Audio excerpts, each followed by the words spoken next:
for now, past and future meet. Get your weapons ready, kiss the ones goodbye. Now our time is coming, and it is not the time to cry.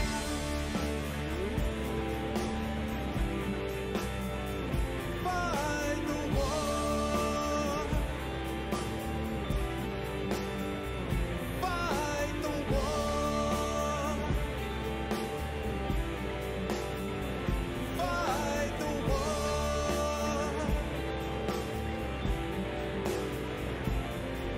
Oh, who cares why we're fighting? It's about the might. Let the right is righting, settle wrong from right. In the time of conflict, when the bullets fly, in the space of seconds, a life you cannot buy. Face the facts before you, face the simple truth. We're hopelessly outnumbered, it's tragic but it's true. Make your last formation, take the final road. Now it's time for endings, now it's time to go.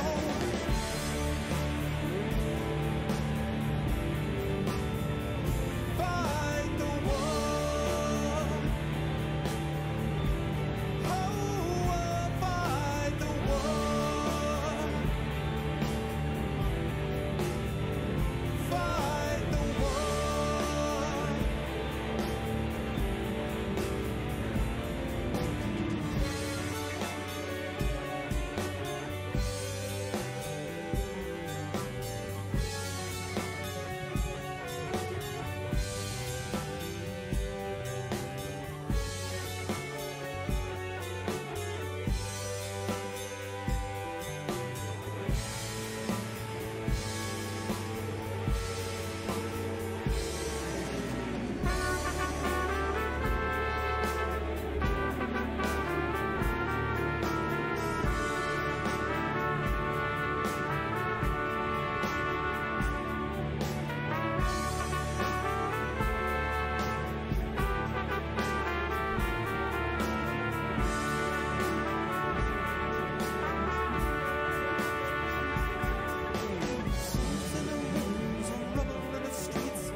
Yeah, yeah, yeah, yeah. That's what I'm talking about. I'm fighting the war because that's what I do on a Tuesday.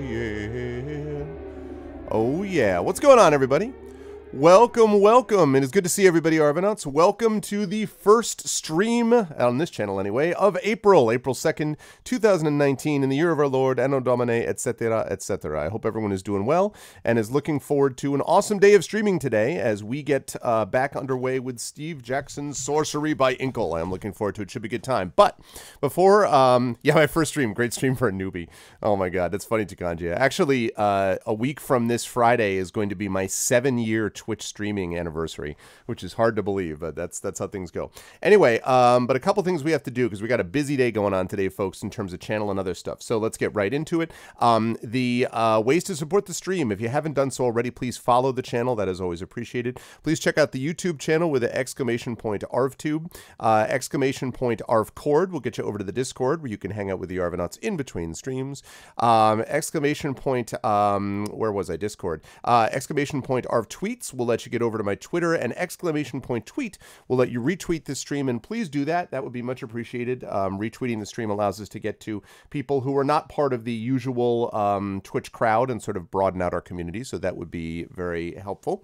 And then last, the financial ways to support the stream. By the way, you can find all of that at arvinelleron.com, ably done by our good friend Kilobyte. And then you've got the last few things, which is, first of all, the shop, the merchandise area for Infinity and Beyond stuff. That is !! Arv shop for that. Exclamation point Arv Treon will lay to support the Patreon. Now you may notice that we had another person who had to drop down a little bit, so we're down to 323.96 with the Patreon. I haven't been pushing that as much over the last month because we obviously have a little thing called a Kickstarter that's been getting a lot of the financial attention, but I do want to mention that the Patreon does really help the channel and is kind of the financial backbone here. So it's never required, of course, but it's always appreciated if people can support because you can get inspirations and things like that. And as I say inspirations, I realize that I need to make sure that I update the inspirations. So I have now put that in my notes so I can make sure to do that after I'm streaming tonight. Yeah, it'll be in place by the time we have our first of the D&D sessions this month. So anyway, the Patreon helps with that and helps with a lot of other things. So if you can support through the Patreon, that is always appreciated. I actually have just tried, that's awesome, Echo, thank you. I actually have managed to, thanks to a little bit of help from Dragonspear, I've been putting some stuff up and I may be adding something to the Patreon/sub rewards, possibly just for Patreons, I'm not sure yet, where I may actually have something where once a month or once every other month, I watch on Discord using Rabbit, which allows you to watch something with other people.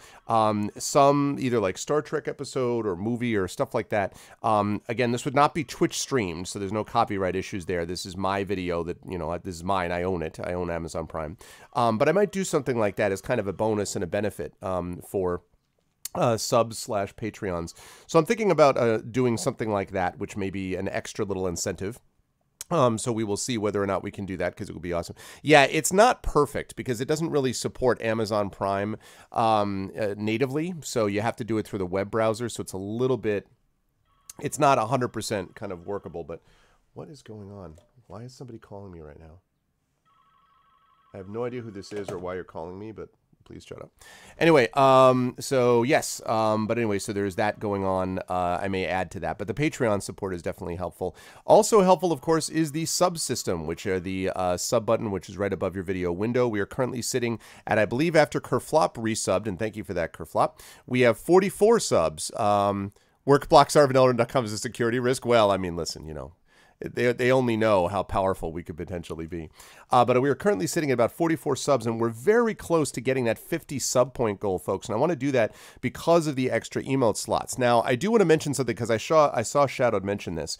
The situation with the emotes basically is that the person who does a lot of the emote design for us is our good friend Kilobyte. And he has done, you know, he's the man behind the Get Hyped emote and a bunch of these other things. So he's done a great job with that, and I've been very happy with it. The problem is that, as you all know, Kilobyte's been dealing with a lot of stuff, including tech issues and things like that as of late, and so that's kind of slowed him down, and I don't want to just keep waiting on emote slots. And so what I ended up doing was I added these ones, the Arvany What and Arvany Champ, which you just saw, Echo Alpha X5, Arvany Champ and Arvany What. So those are global emotes, but I don't love the way they came out for the reason, exactly the reason that Shadowed said, because it didn't preserve the transparency. I do not have, you know, Adobe Photoshop, Premiere, or whatever the hell you would need to actually preserve the transparency, nor frankly do I have time to figure it out and do it. I am absolutely swamped with work at the moment. So I'm putting it out there that if somebody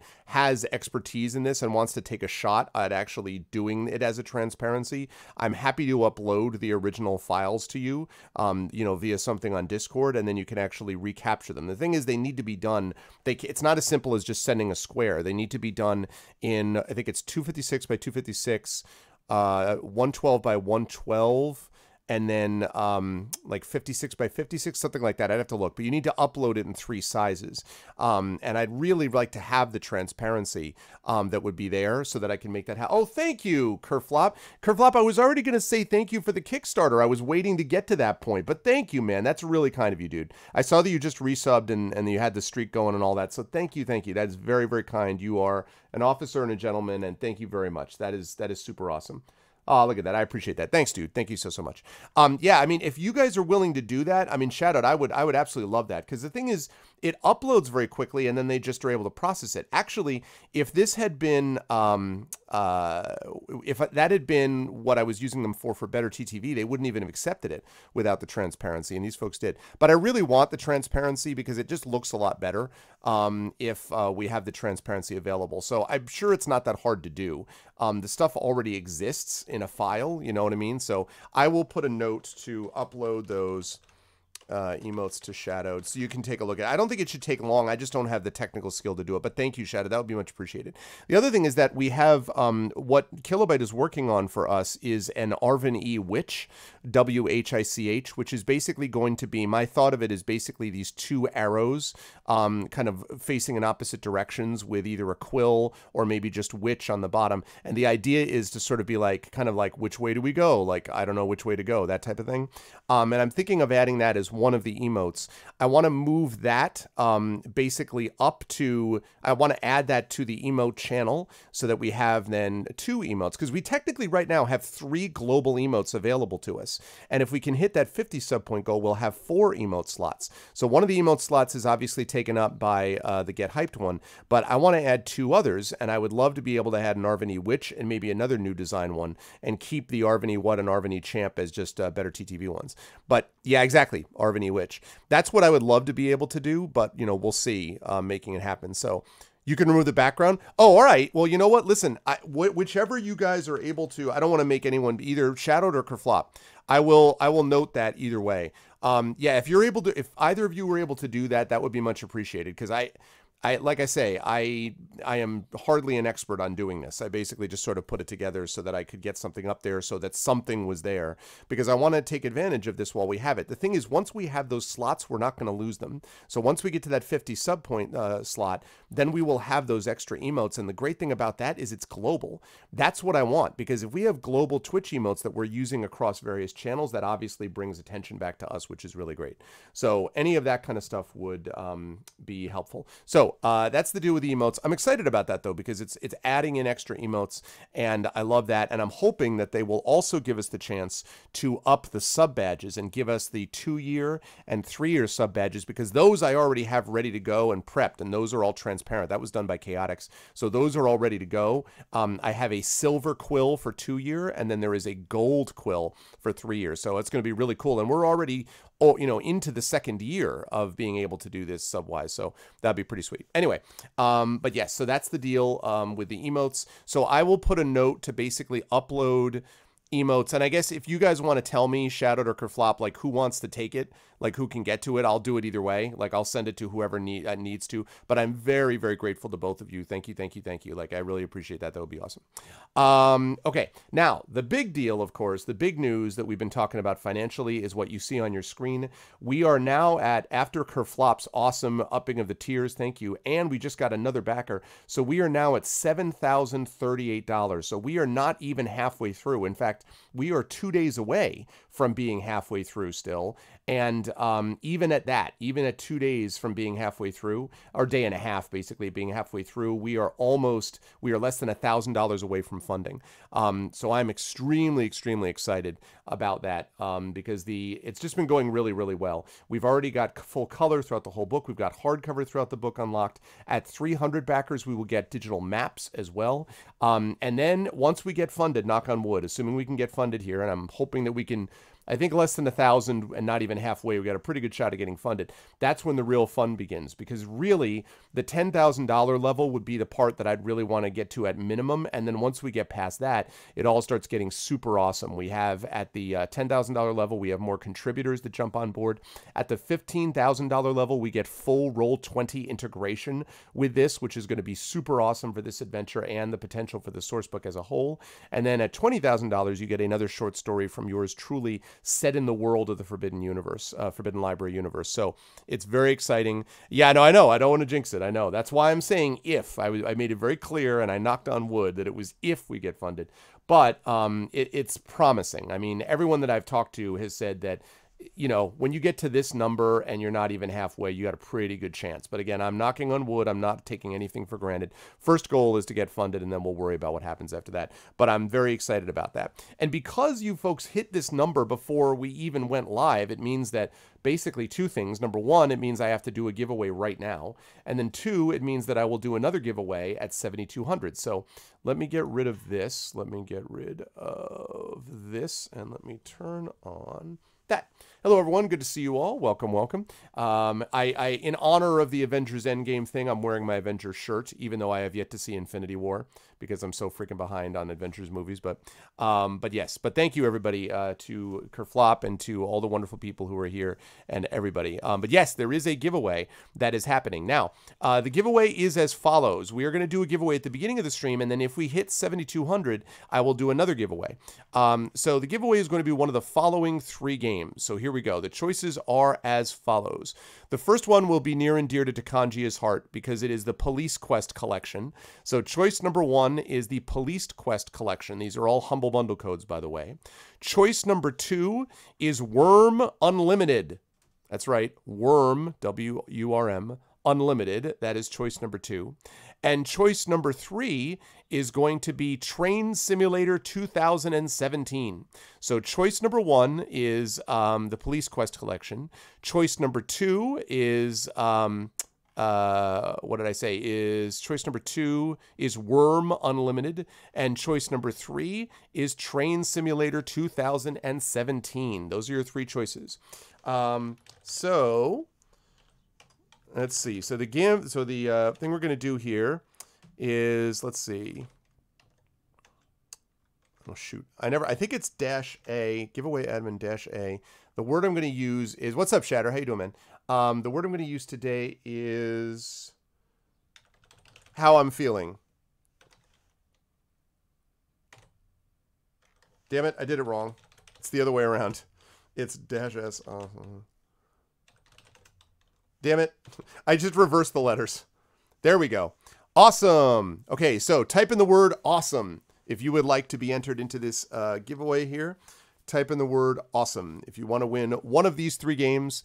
The 3 games being, again, being Police Quest Collection, Worm Unlimited, or Train Simulator 2017. And many thanks to Dragon Spear, by the way, for having given this. While we are doing this giveaway, and before we get started with Sorcery, I do want to mention 2 other things. Number 1, I am going to be doing a streamer introduction, a special one that was sent to us by Echo Alpha in just a minute. And number 2, I wanted to mention that today, schedule-wise, I have put up the calendar for the schedule. It's starting to come together relatively quickly, I think, but I wanted to sort of talk about that. Exactly. There you go, 10.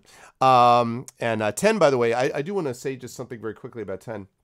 10 of Clubs has been a really loyal Patreon supporter for months and months. In fact, I think she's probably been a Patreon supporter for 2 years now at a high level too. So, I mean, I really have appreciated 10 of Club support. In addition to being an awesome mod, you know, she has just been like super, super supportive. So I wanted to publicly thank 10 of Clubs for being the awesome person that she is. She is well deserving of that emote that exists in chat. So I wanted to mention that.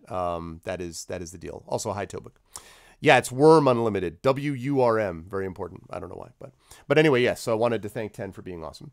Okay. Now, so I want to talk about the schedule here. So you will notice that our schedule is here, and there's a couple things I want to note. First of all, Sorcery tonight, or today, I should say. And then Pen and Pixels today will be Thronebreaker. I'm almost done. I think I got 2 sessions left of that game, and then we're done. Now, Friday right now, I have got D&D with viewers, but I want to caution everybody that that could change a little bit because the Patreon-fueled chat-chosen game of the month is Blade Runner, and I have ordered it, and it's now shipped. But it is not easy to get this thing quickly, and so it's supposed to be delivered sometime between the 4th and the 9th. And obviously, if I get it after, you know, the 6th, I might not be able to do it. So my guess is that Friday is going to be D&D with viewers, and Saturday will be the Patreon-fueled chat-chosen game of the month. That is my guess. But if Blade Runner comes here before that, I might reverse those 2 days. And so I don't know. I'm just letting you know that D&D viewers will be happening, though, probably one or the other of those 2 days. Then next Tuesday, we have got the Gamebook illustration stream, the Terry Tunes returns, Sherlock Holmes, Murder at the Diogenes Club, and then Pen and Pixels with the epic conclusion of Thronebreaker. On Thursday, we have Emberwind with John Helfers and company as they continue to regale you with awesome entertainment that doesn't involve me directly. Train Simulator 2017, not Train Mechanic Simulator, Train Simulator. That's what I'm told. Train Simulator. So that's happening on Thursday. Then Friday the 12th will be Esper Genesis. This is slightly up in the air. It depends a little bit in terms of we're not 100% sure about the 12th. That may end up getting reversed, so I'm not positive about that. That's very much up in the air. What is set, though, and I'm very excited about this, is Saturday the 13th and Saturday the 20th is D&D with INB, Curse of Strahd. Now, I am knocking on all kinds of wood, people, but believe it or not, knocking on wood here, believe it or not, the full crew, including Margaret Crone, is back. All 6 players are there for both sessions as of now. So keep your fingers crossed. That would be miracle of miracles if that actually turned out to be the case. But it looks like we will have a full crew for both Saturday the 13th and Saturday the 20th, which would be great. I'm really hoping for that. But anyway, that's what we're looking at right now. That would be pretty awesome if we got that. But Maggie will be back. And yeah, Curse of Strahd has been awesome. So I'm looking forward to that. Then Tuesday the 16th, we've got Adventures of Middle-earth Wilderland Adventures. That's fairly confirmed, but not totally. I still have to hear from a player to confirm it, but I believe that's what's going to happen.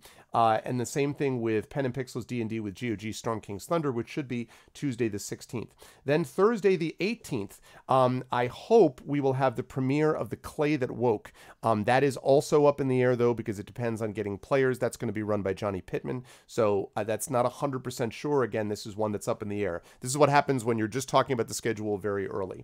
Friday the 19th, Esper Genesis looks very likely to happen, and Friday the 19th, of course, will also be the epic conclusion of the Forbidden Library Kickstarter. So the epic conclusion, so we'll have, celebrations and inspirations and all that. It concludes at 11 p.m. Eastern on Friday the 19th.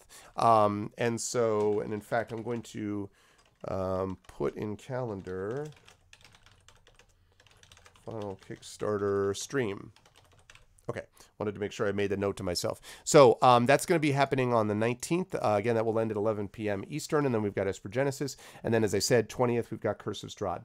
Tuesday the 23rd, we will have the Patreon-fueled chat-chosen game of the month, which will be, again, whatever you folks choose. Now, this is going to be April's, right? So we're technically we're doing 2 in April, but the first one, Blade Runner, is basically making up for the fact that I couldn't do it last month because I couldn't get it. So I'm going to be doing a second Patreon field chat shows in Game of the Month, Tuesday the 23rd, and on Pen and Pixels I will be premiering, hopefully on that day, but if it's not that day, it'll be the following Tuesday, The Occupation, which is a really cool game that I've been looking forward to trying. So I will be debuting that on GOG and Pen and Pixels. Then we'll be playing The Occupation for a while, and then we will finally return to Pathfinder Kingmaker.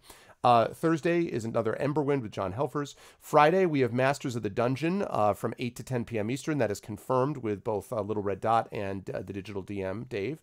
We've got Sorcery going on again at 10 p.m. And then Saturday, the 27th, will be the Our Vocalists. This will definitely be Rob. It'll definitely be Dot, and it will definitely be Zach, but I don't know about Russ because Russ may have a second baby by then, and so Russ may be occupied, so he's very doubtful unless his wife is very late with the delivery, but otherwise he will probably not be there. But we'll have the other 3 with us as we continue with the Banner Saga 2.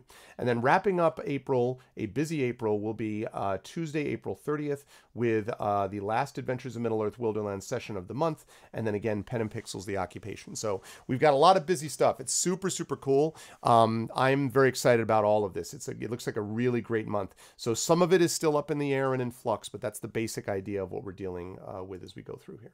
All right, now I think I've stretched out enough, and so that will give us a chance to last call this. We've got 33.3333%. All right, now's your chance to get in. If you want a copy of one of the 3 games that I previously mentioned, which are Police Quest Collection or Worm Unlimited or the Train Simulator 2017, now is your chance to get involved. And again, we will have another giveaway at 7,200 if we can hit that during the stream today. But so far, so good. One of the nice things about this project has been that I have not had a big drop-off yet. Again, knocking on wood. You know, we're, again, normally in the middle of these Kickstarters, you just go through this big trough. And we haven't really had that. It's been, you know, we've had, like, obviously the biggest days were the first few days, but then we've had some other plus 500 days over the weekend. We got another $900 between those 2 days, almost 1,000, I think. So it's been pretty good. And the projection right now has us, according to Kickstarter, has us landing somewhere around 12,000 or so as the most likely possibility. But again, things can actually pick up considerably one way or the other. But we really have not had this huge drop-off. In fact, we have not had a double-digit day in terms of money. Every day has been at least triple digits, and we've had at least 5 backers every day, and usually more like 10 or 11 backers. So that's been great. You know, I've been very, very happy with that and about the number of people that we've had to support it. Especially because, as I say, this is one of several publishing projects from me coming out this year. And boy, I'm so excited for some of the other ones too.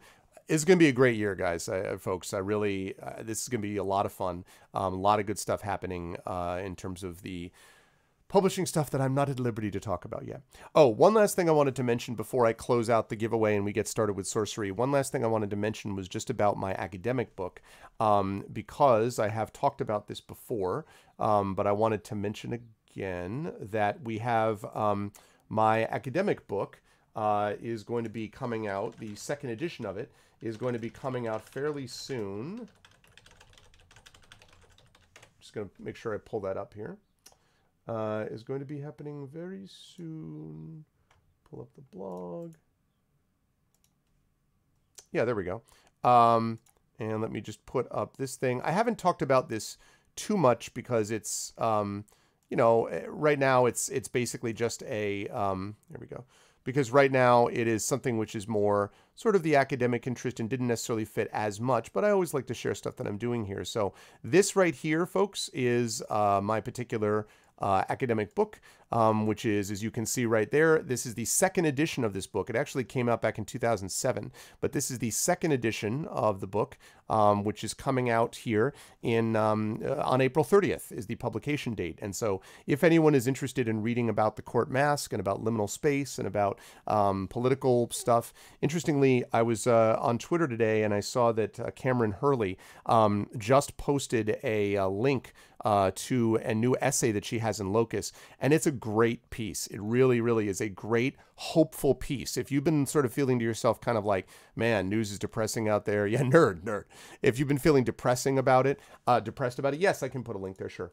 If you've been feeling depressed about that, I wanted to let everyone know. Let me see if I can just pull that up. Yeah, well, the link right now actually is not really that helpful. I'm going to put this link up here, but the link there brings you to the old edition. So this is just because the pre-order stuff is coming soon. So that's the link that actually brings you to that page.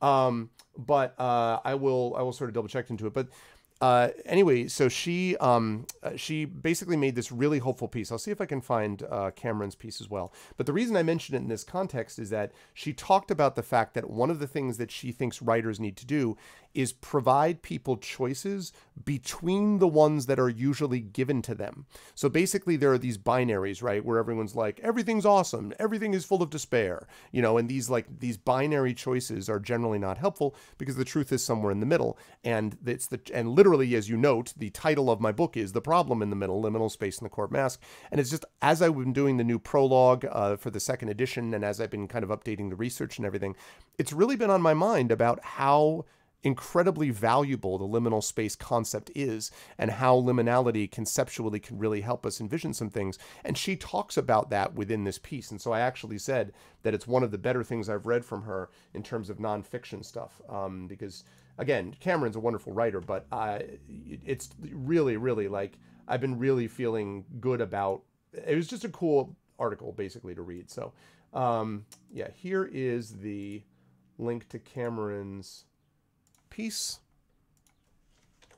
There we go. There's the link. So that's the link to Cameron's piece, which is in Locust Magazine. It's free. You don't have to like sign up or anything.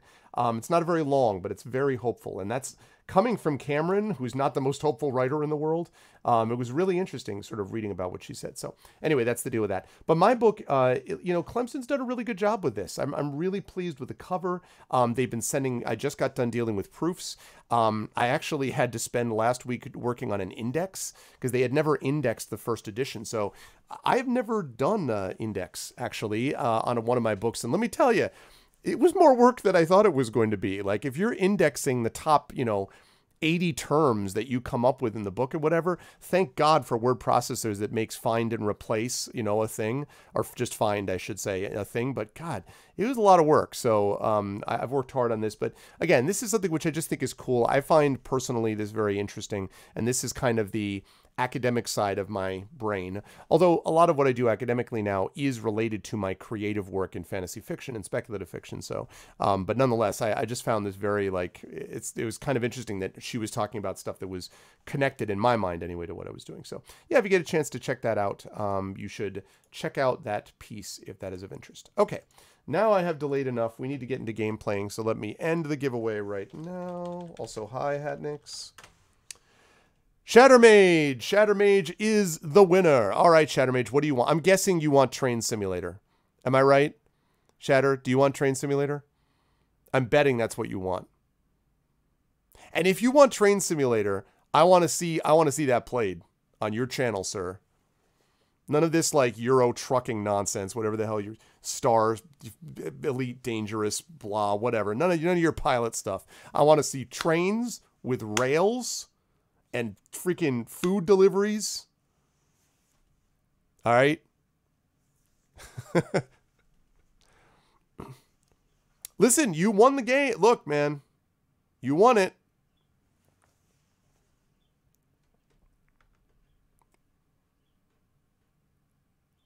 You want me to, do you really want to reroll?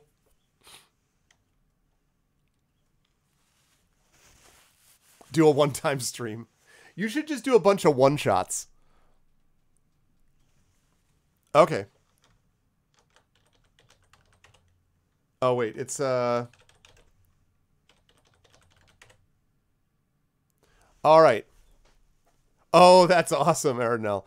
Yay, Kerflop! Kerflop deserves it, too, after all of the stuff he did helping it out. Kerflop is the winner. All right, Kerflop. You have won. What would you like, Kerflop? Which will you choose, Kerflop? What will you choose?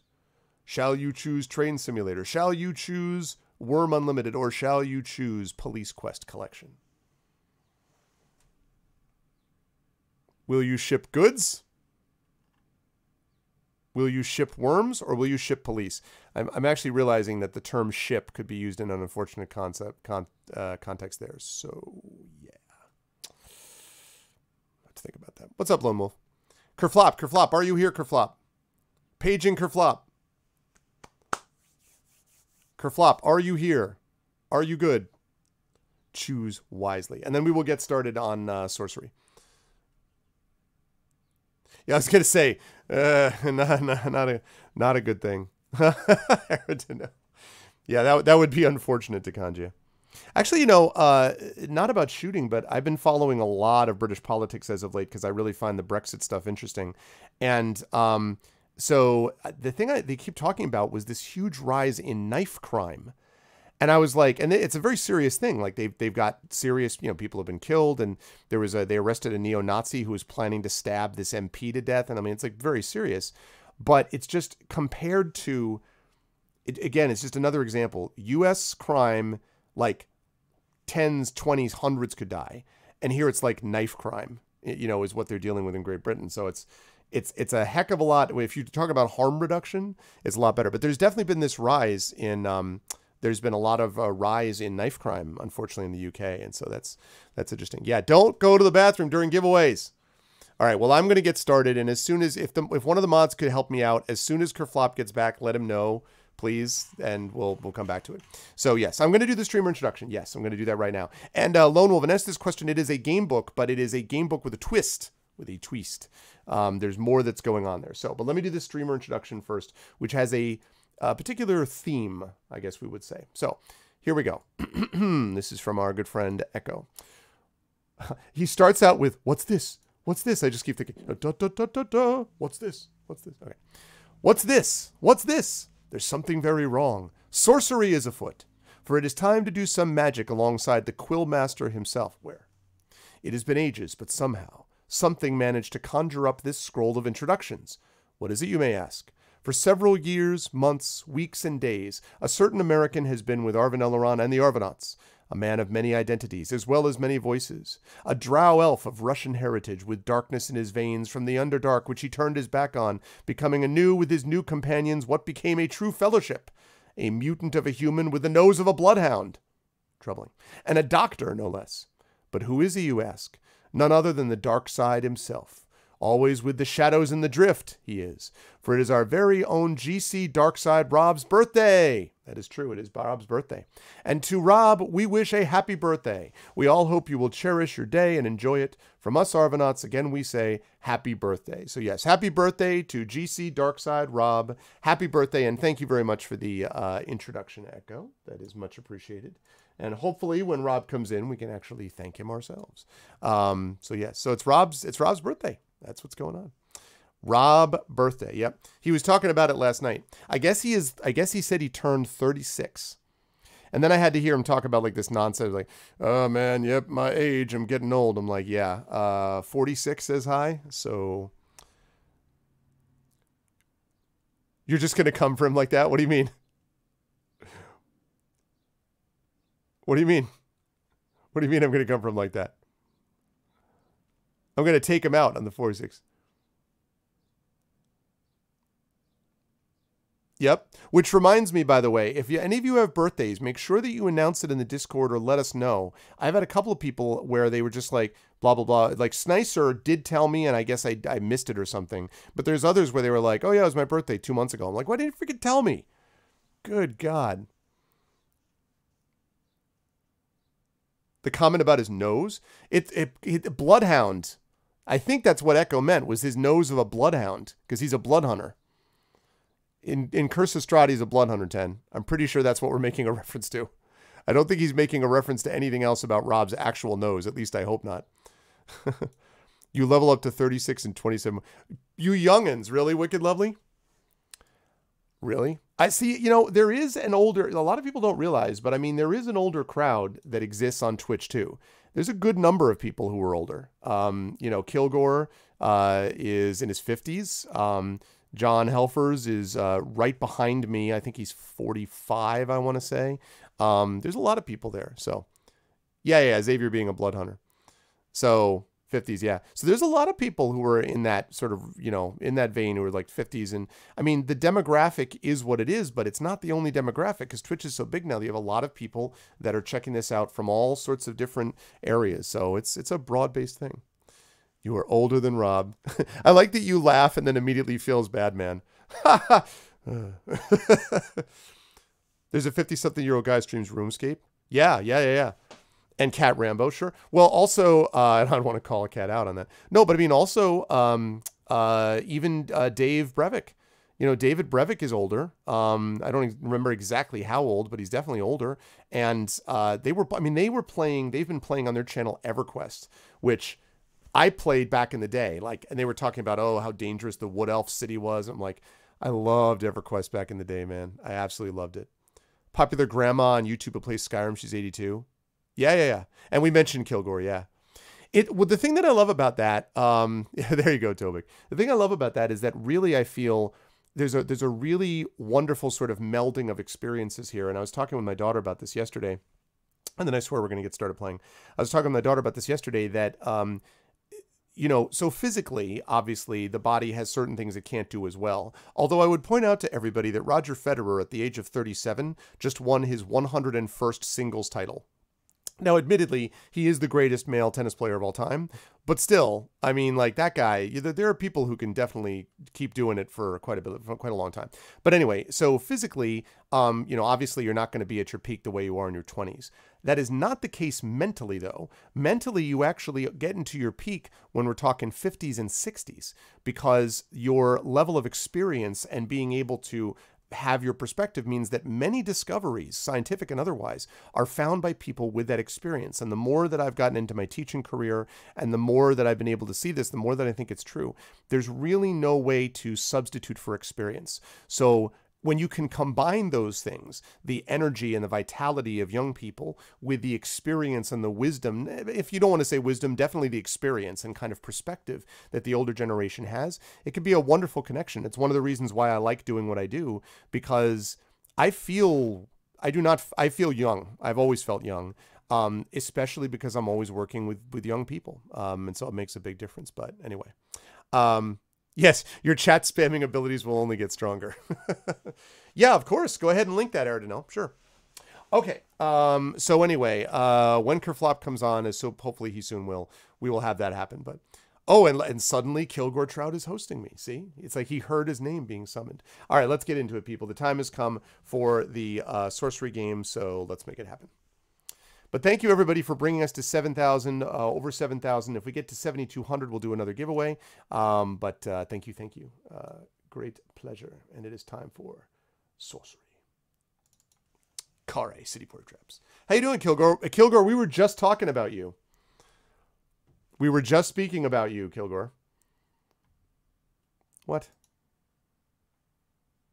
What the hell is this? Why is Steam, all of a sudden Steam's like can't connect, and why is Steam not able to connect?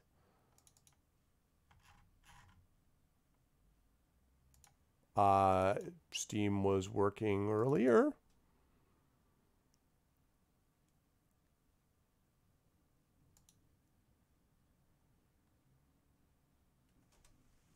There it is. That was really odd. It now works. I don't know. That was very strange. Okay, what was I doing? I was firing this up. There we go. Huzzah. All right, let's get sorcery going. There we go. And let's turn on the volume.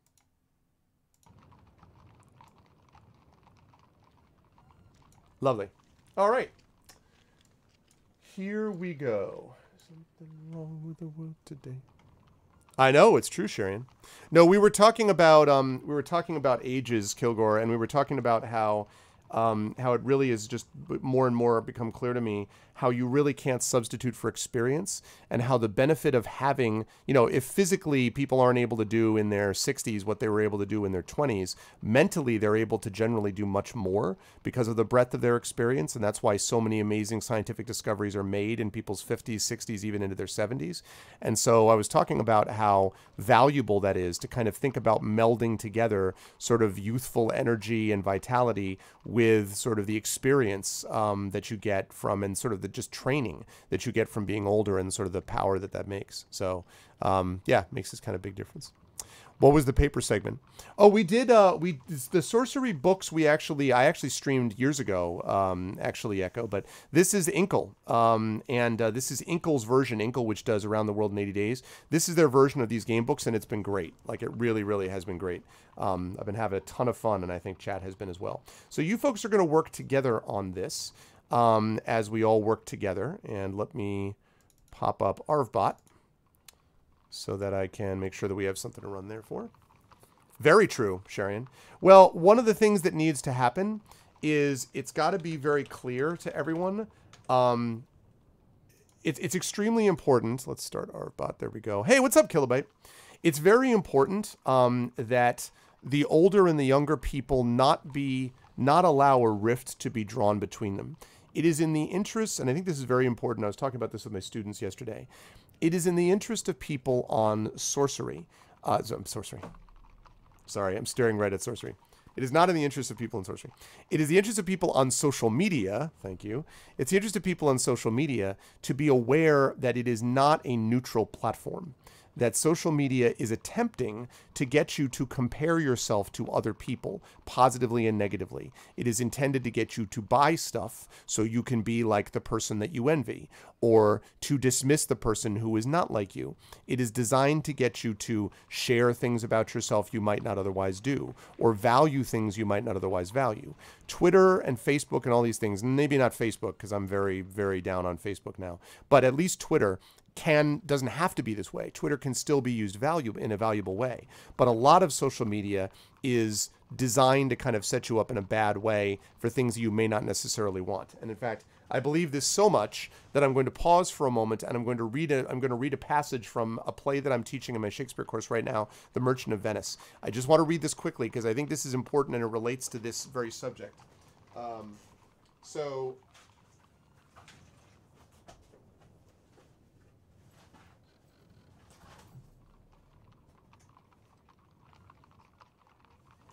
Okay. Here we go. So this is, let's see, this is what Bassanio says when he is wooing Portia before he chooses, for those of you who don't know, this portion of the play, Portia, who is this beautiful woman with this large dowry for whoever will be able to win her, her father set up this test before he passed away where any suitor for her will have to choose between a lead, a silver, and a golden casket. And inside one of those caskets is her picture. If they find her picture, then they can marry her. But if they choose wrongly, then they they are going to they can't marry her. They must vow never to marry anyone else and also vow never to tell anybody else about what happened.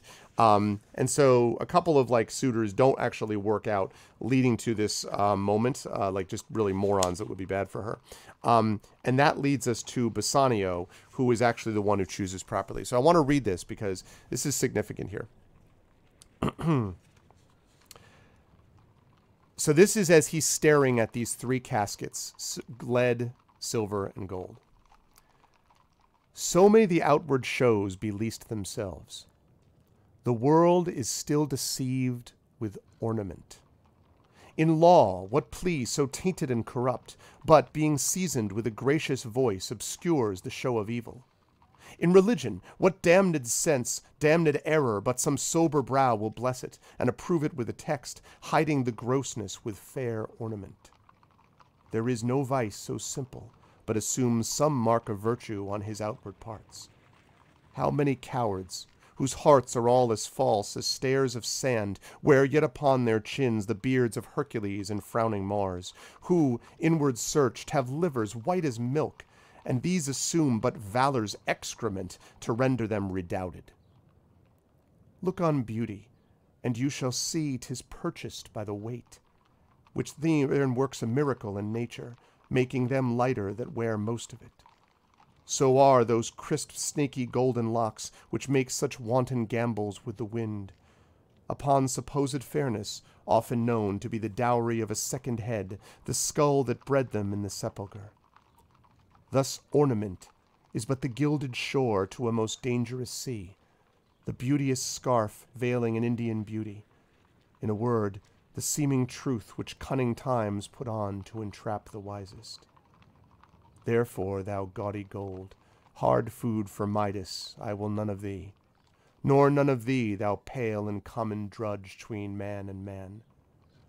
But thou meagre lead, which rather threatenest than dost promise aught, thy paleness moves me more than eloquence, and here choose I, joy be the consequence. And that, he chooses the lead casket, and of course he's right. That idea, the world is still deceived with ornament, is just as relevant in 2019 as it was in the late 1500s when this play was produced. 1596 or 7, probably. It's so good. It's just such, Shakespeare is so good, and this is why. He has a mark for everything. You should follow Shakespeare's Twitter account, he said ironically, because Shakespeare's got something for everything. But anyway, the idea is to be aware of avoiding the surface level stuff. Oh look, they have this many followers, this many things, this many Instagram pictures of this kind of whatever. That stuff, that path is not a good path.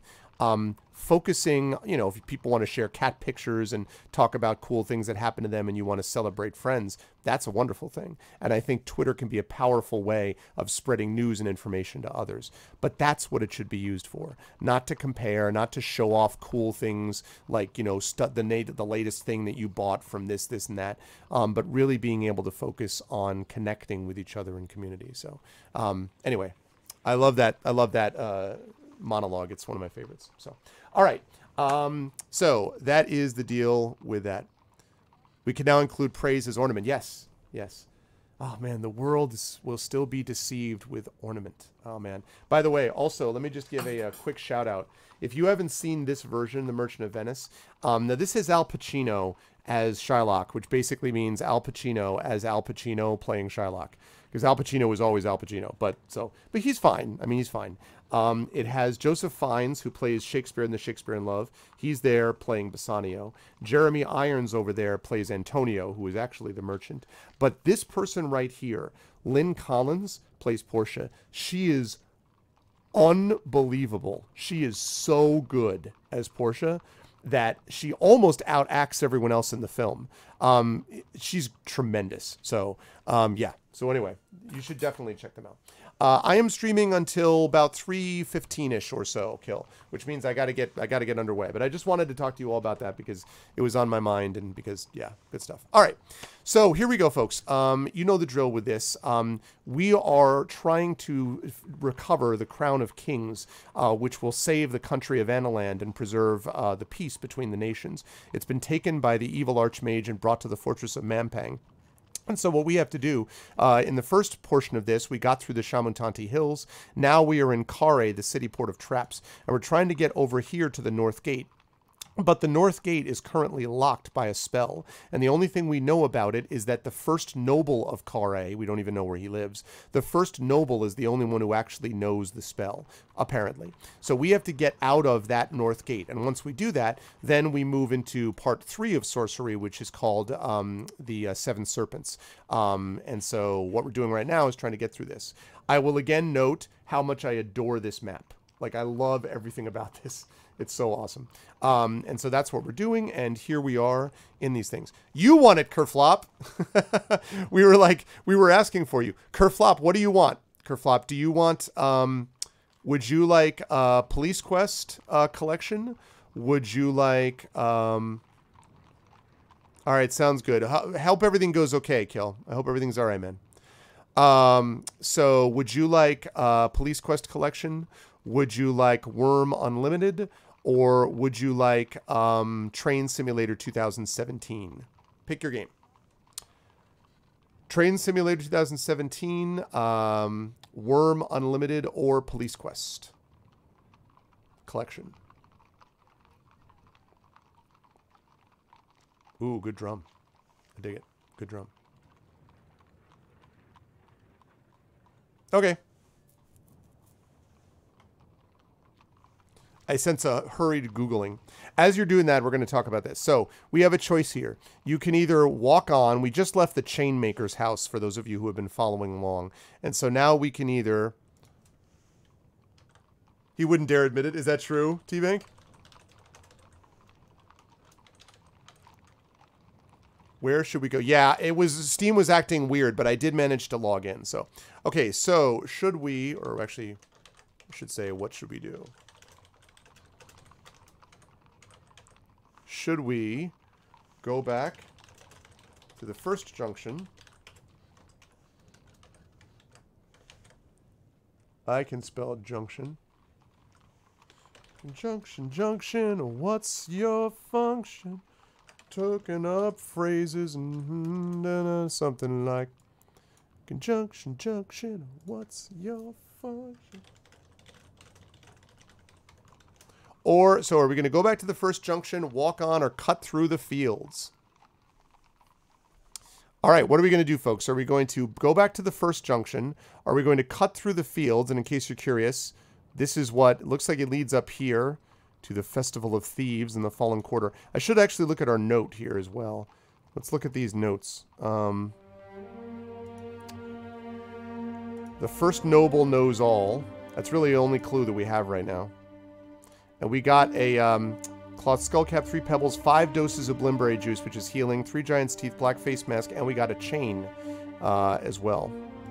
A magic chain. So yes, are we going to walk on, go back to the first junction, or cut through the fields? Get in your votes now, folks, while Kerflop is deciding what game he wants. Pulling up phrases and what's your function?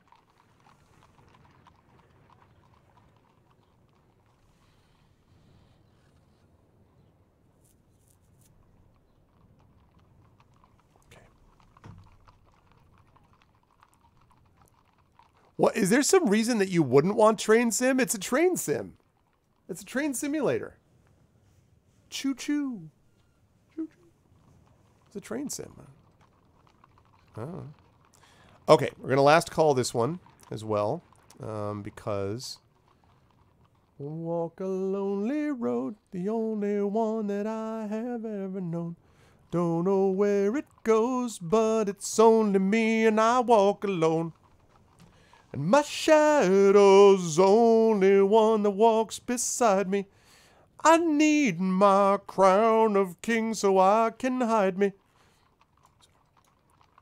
Till then I walk alone.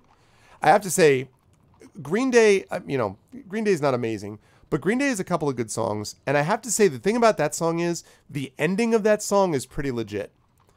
It's very simple, but the ending of that song is very powerful. Wake me up when September ends. But a summer has gone and passed. The innocence will never last. Wake me up when December ends. With arms wide open. With arms wide open under the moonlight. Welcome to this place. Oh, man. Yeah. The only problem with Wake Me Up When September Ends is that my birthday is in September. So I'm like, I don't want to be woken up when September ends. Like, I kind of like September. All right, so we're going to go with Walking On. All right. Here we go. You continue along the road. The land rises gently, a thin, meager scrub broken by rocky outcrops like teeth through an infant's gum. Goats roam the slopes. Suddenly, you could be back in the fields outside Kristatanti.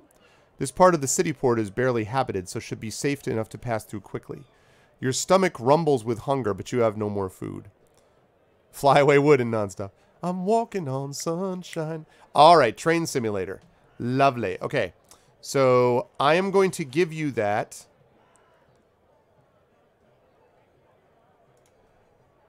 Okay. All right, I'm going to give you that after the stream, Kerflop. I'm going to do it on Discord. Please make sure that you are... Send me a friend request on Discord, please, if you haven't already. I can also just whisper it to you. Actually, you know what? You know what? No, I'm not even going to do that. I'm going to do this right now. I changed my mind. Don't send me a message. I'm going to... Because this way I can just get it out of the way and not be thinking about it later on and forgetting or something. So give me a sec. I'm going to message you, Kerflop. Wake me up when December ends. Okay, here we go. Because this way I don't have to worry about remembering to do it. And again, this is a Humble Bundle code, courtesy of the Great Dragon Spear.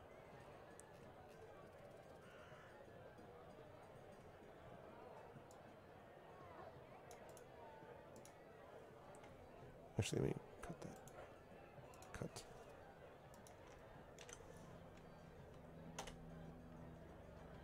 Okay, there it is. So just make sure, double check that that works okay. And thank you to Dragon Spear, who has done many of these giveaway games. All right, it has been sent. In a whisper. Okay. I'm never gonna dance again. Guilty feet have got no rhythm. Okay. You continue along. Oh, I already did that. Stomach rumbles with hunger. You have no more food yet. You continue walking along the track and begin to hear the sound of a large crowd up ahead. There's some kind of market or fair happening further on near the river. You pass a dirt track on the left that leads away across the fields. Ah, so we could go to the crowd or go through the fields. You can actually hear it from here.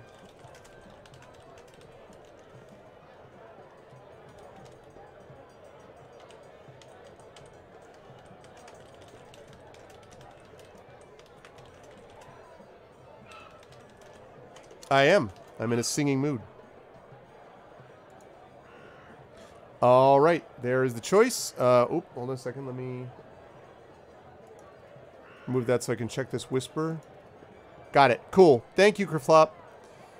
Congratulations to Kerflop. And again, just as a reminder, we will have this. We'll have another giveaway at 7,200. If we hit 7,200 in the Kickstarter while I'm streaming, we will have another giveaway today. So.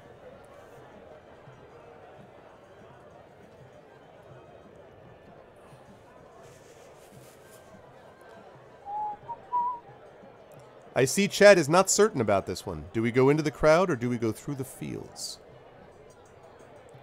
As we walk through fields of gold, you'll remember me when you be my love across the fields of barley. You will something the sky in his jealous sky as we walk with fields of gold. I never make promises lightly. You have to do Sting's accent. But there'll be some that are broken. But I swear in the day still left, I walk through fields of gold. Hey, look, man, I like Sting. All right? Sting is a good songwriter. I'm not saying he's perfect, but he's a good songwriter. Hounds of Winter is a good song. Freaking the Synchronicity album is a good album with the Police. Frankly, Dream of the Blue Turtles is a good album too. Soul Cages is a legit album. Desert Rose, yeah, he's, you know, I feel like, and also that guy still has legitimate range even though he's now in his 60s. Legit range. You can ask if Kilgore's still here. Is Kilgore still here? Yeah. You can ask Kilgore, and Kilgore will, I think, tell you that he's a good songwriter. He may not like, I don't know whether he does or doesn't, he may not like his particular style, but Sting is a legit musician. The feedback is real? Oh no. Am I clipping? I shouldn't, maybe I'm clipping. Am I too loud? Eesh. Let me go check that. Maybe I'm clipping. No, I'm fine? Oh, okay. No, it's the same that it usually is. Okay, all right. Okay. Your speakers suck. We need to give nonstop. What we need to do is get Nordwolf, Aradanel. We need to give you Nordwolf speakers, and you give Nordwolf your internet. All right. Oh yeah. Yeah, change vote is one word. Okay, thank you, Tim. It's change vote, not vote change. It's change vote.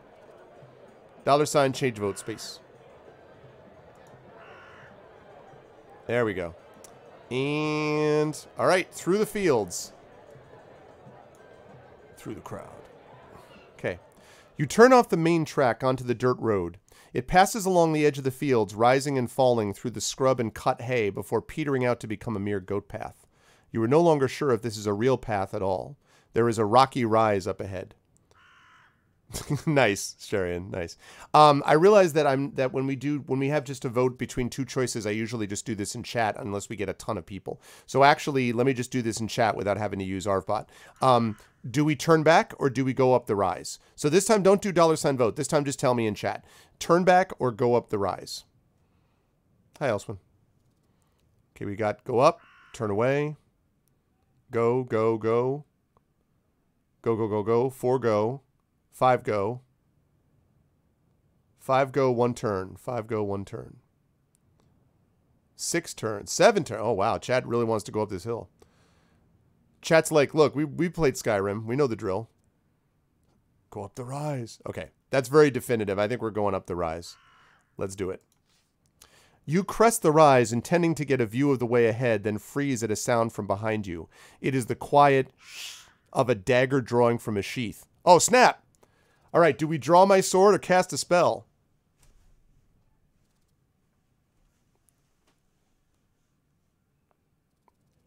Draw sword or cast a spell.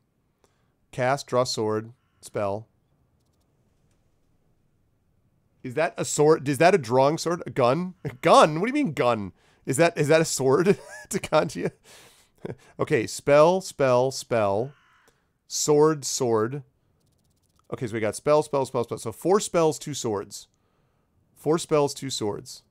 Oh, okay. 5 spells, 2 swords. 6 spells, 2 swords. I'm assuming that every use of gun is going to mean actually drawing swords. So is that actually true?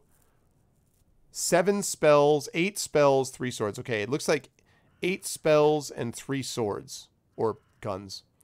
8 swords, 3 guns. Do mods count as swords by default?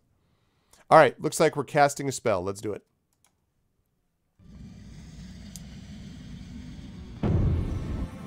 Alright, here are our choices. It looks like we got... Let's see what L is. Law. This allows us to control non-intelligent creatures. But that's assuming that this thing is non-intelligent, and we don't know that, right? So it could be law. We could cast... Whoops. We could summon a giant, because we have a giant's tooth. We could...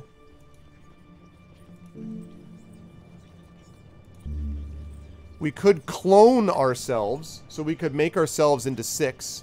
So we could clone ourselves. And remember, there's this, like, dagger. This dagger was drawn behind us, so we don't know what this is. So we could clone ourselves. And then the last one, I think that's all. Oh, no, there's one more.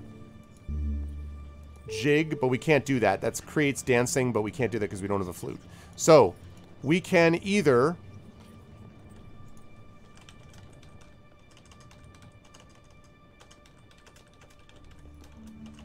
So, we could cast... We could cast Law. Yob. Or 6. And again, as a reminder, Law allows you to control non-intelligent creatures. But I would point out that the creature drawing a dagger is probably intelligent, so I don't think that would necessarily work. But anyway, Law. We could cast Yob, which would create a giant out of a tooth, but it would use up one of our giant teeth. Or we could clone ourselves with 6.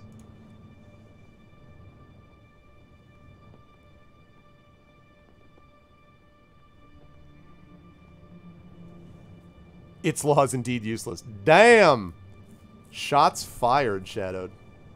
Shots very strongly fired. While you guys are doing this, because I'm in a good mood, I'm going to have this piece of Rice Krispie treat. Now I have a question, chat. Where do you think this Rice Krispie treat, this is not homemade, where do you think this came from?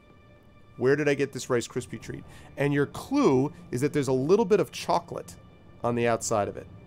Now if you think of where I've been in the last couple months, where do you think I got this Rice Krispie treat?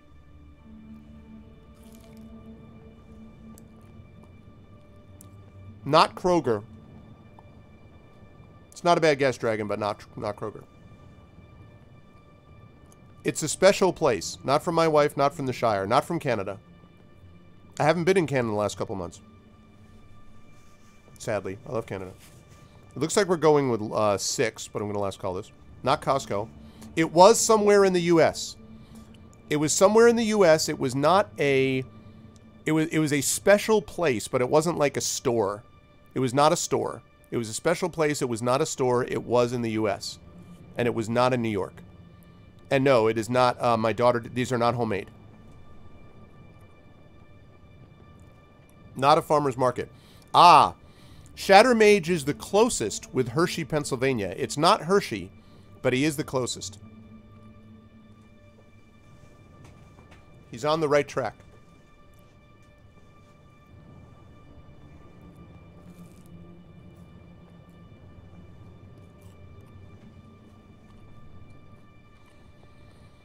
Don't think location. Don't think region. Think type of place. Think about the type of place that you might find in Hershey. Pepperidge Farm remembers. No. The type of place. Chocolate factory? No. Nope. The type of place. What kinds of places are found in Hershey, Pennsylvania?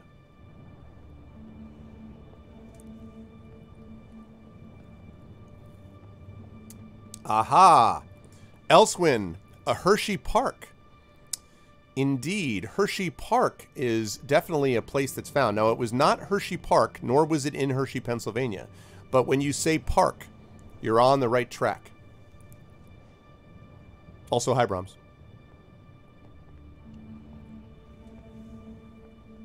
Nope, think park.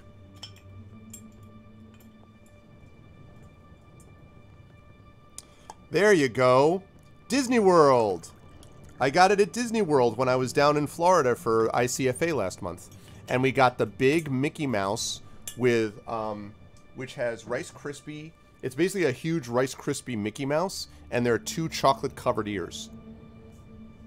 So that's where it's from. And there's not all that much left.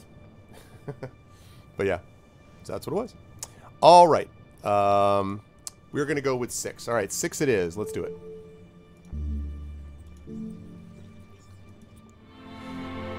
You cast the spell and 5 clones step out from behind you on either side. You hear whoever it is behind you gasp with horror, and then you hear their footsteps running off through the fields. Yeah. We did that and they're like, oh crap. That's awesome. What's up, Thorg? Oh man. Nice work, people. We did it.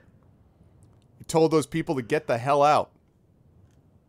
Oh man, that was great. How you doing, Thorg? I like that they didn't even try to stab you. They literally, it just happened and they were like...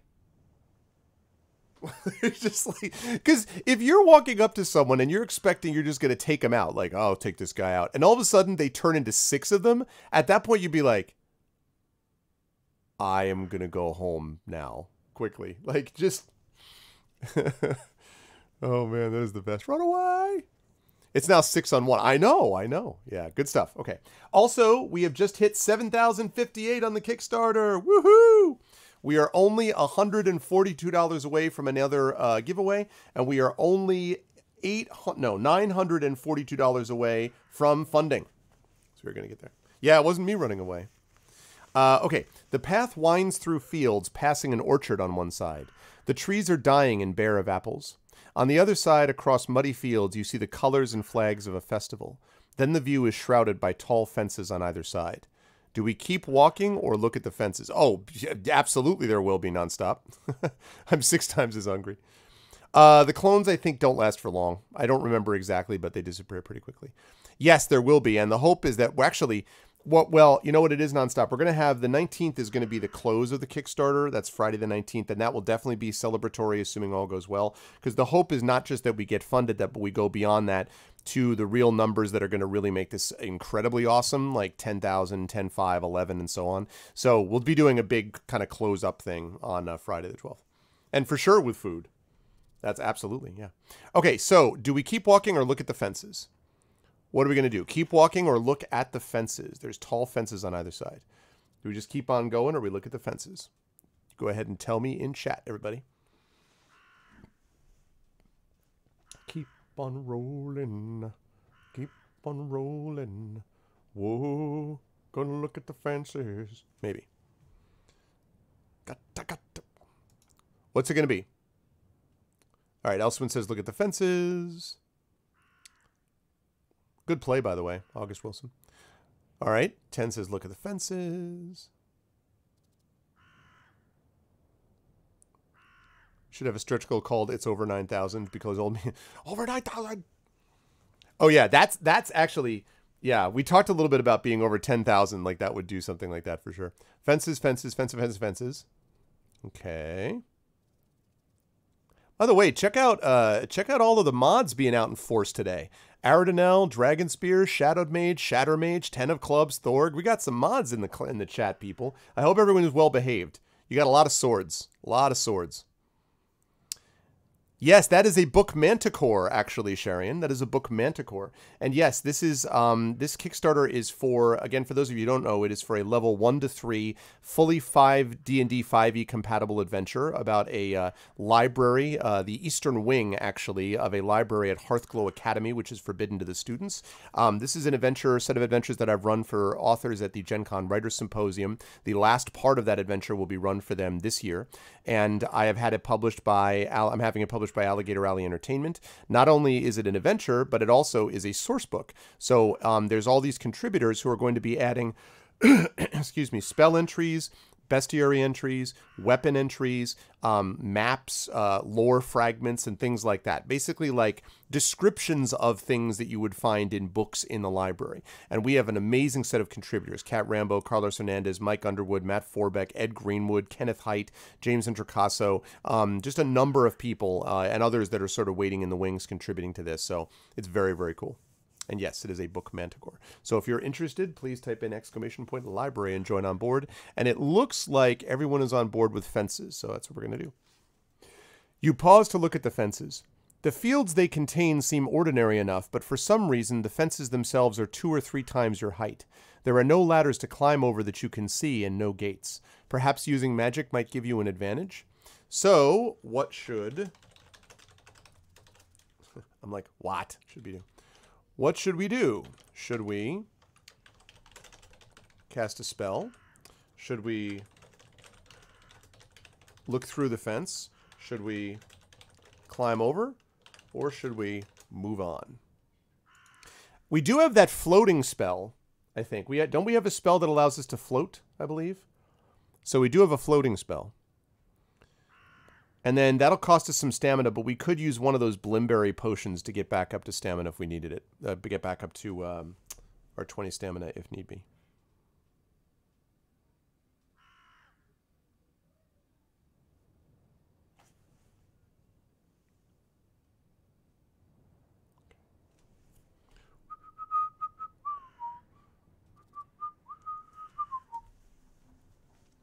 Will we all float? All together. I know. It is kind of funny to think of this being like a solo adventure, but since chat's playing it together, like there's basically, right now, you know, 32 basically adventurers like walking through Khare. Like, you all sneak together like a Greek chorus. Oh, man. Oh, I hear that. Well, you know, Sharian, one of the things that we tried to make it was something that you would find that's, first of all, it's system agnostic. It is compatible with D&D 5e, and it was designed for that, but in terms of the lore, it's not set in Forgotten Realms. It's basically set in any place that it has, you know, a city with an academy with a library in it, basically. And from there, a lot of it is just sort of basic aspects of lore, and as I said, maps, and it's designed to do exactly that, so you can slot it into anything, even if you're not yourself going to be using the adventure. So, yeah. That's funny.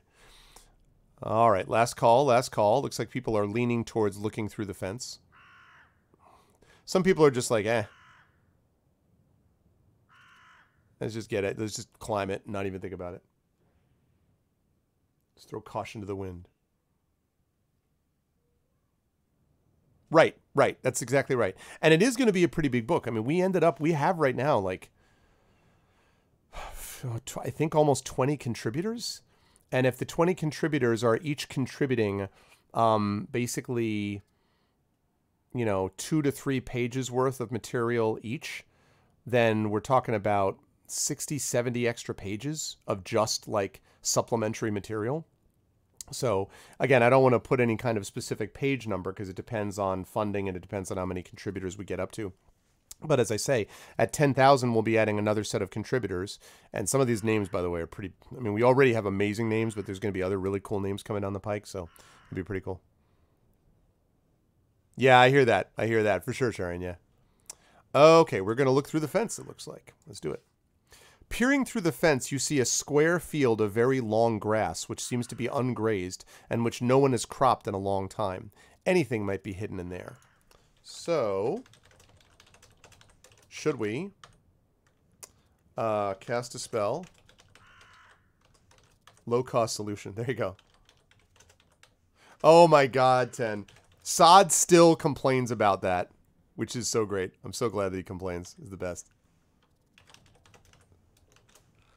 Okay, we're going to cast a spell, climb over, or move on. Yep. You don't like the crow? Bah! Caw! Blame Canada! Blame Canada!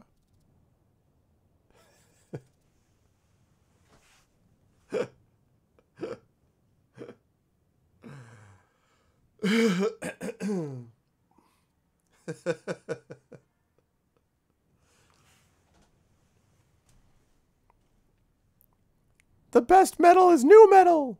Caw!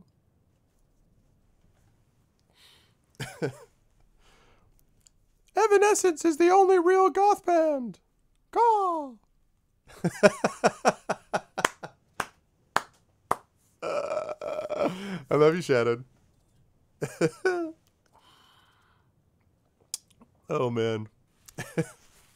Too soon, Dragon. Too soon. Oh, man. All right, last call. Last call. Oh, Wings of Justice. Caw-caw! It reminds me, actually, in Slay the Spire, when you fight the cultists, they do that sometimes. Caw-caw! Oh, man, I love it. It's the best, because they literally just sound like guys who are just saying, like, caw-caw! Like, because that's what they're supposed to be. Okay, see ya, Kilgore. Always a pleasure, man.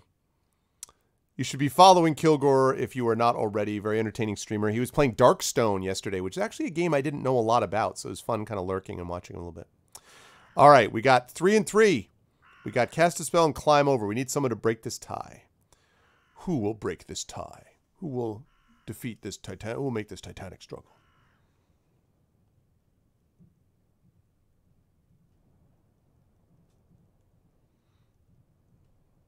No, listen, you know, Shadowed has shared a lot of really good music on the music channel, including, I mean, I already knew Porcupine Tree was good, but I think, wasn't it you, Shadowed, that put up the Sound of Muzak? Was that you that did that in the Discord channel with that unbelievable drum groove?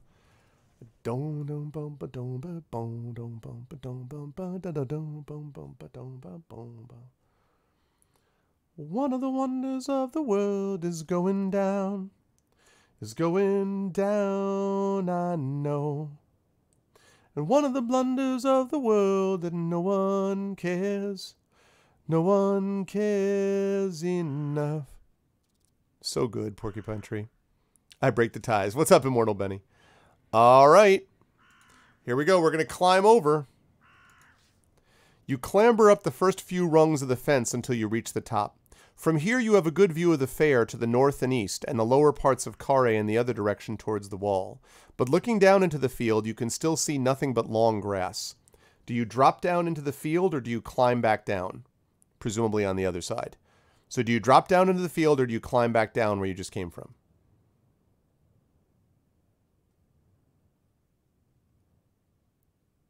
Yeah, Cal level Diablo 2. What's it going to be? Drop down into the field? Or climb back down. You can catch some wild Pokemon.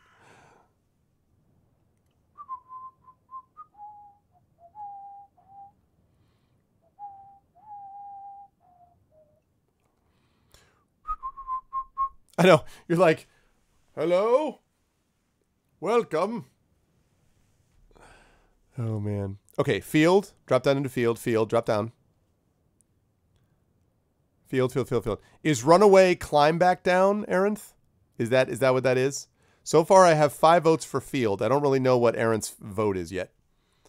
I got 5 votes for climb back for drop down, and I have 1 vote, I think, for climb down, basically run away. Oh, nice, Thorg. Stop, drop, and roll. Okay, so then we got field, field, field, field. So we got all for field. All right, last call, because it looks like people are pretty much on board with this.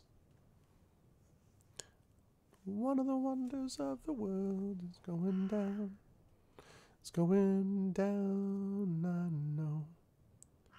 It's one of the blunders of the world that no one cares.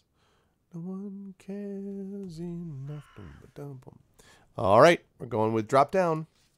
You drop down from the fence into the field of long grass. All right. You are standing in a field of grass that comes up almost to your neck, surrounded on all sides by a tall fence. The field appears to be empty, however. Do we search the grass, or do we climb back out? Oh, really? Chicago gets all the cool stuff, right? All right, folks. Search the grass or climb back out? I care. Yeah, it's true.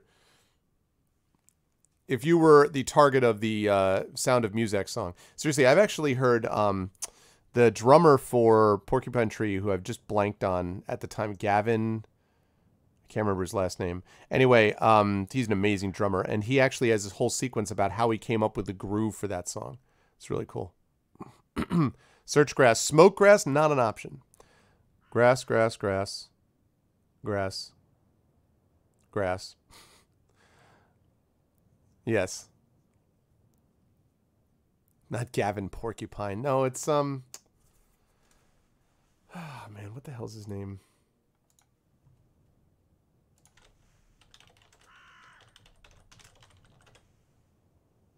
Gavin Harrison. That's right. Gavin Harrison. Played King Crimson, Porcupine Tree. He's great. He's really good. He's actually been named as one of the top 50 drummers of all time.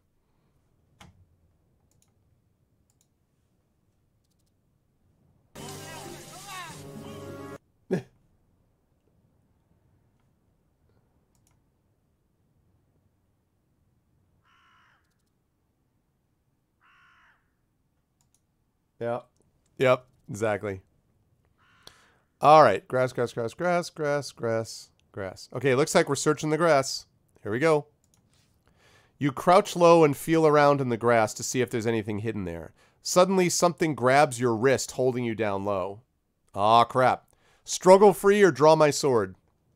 Suddenly, it is Velociraptors. What do we do? Struggle free or draw the sword? It really should be draw my chain. I have a chain. Struggle free or draw my sword. What's it going to be, folks?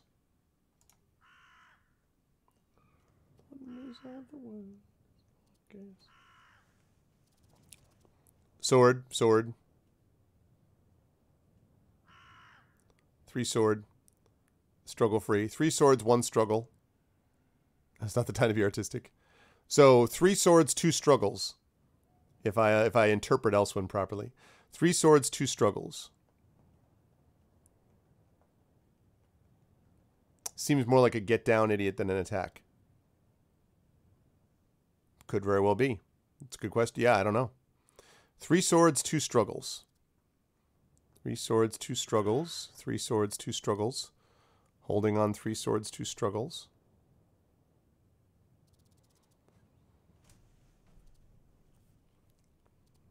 Who else? 3 swords, 2 struggles. Shatter says draw sword. 4 swords, 2 struggles.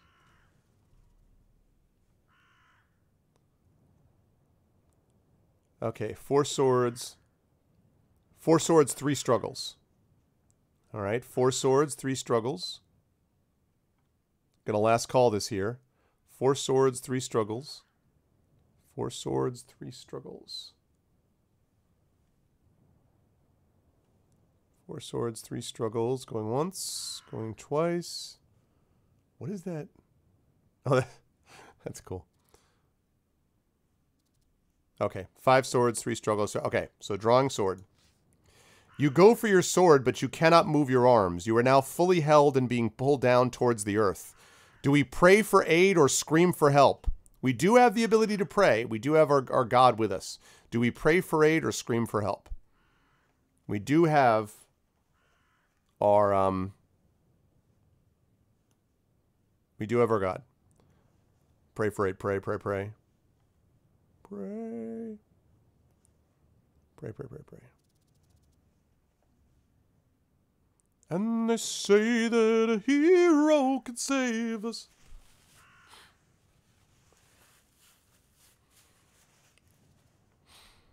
All right, pray, pray, pray, pray. So we got 4 prays.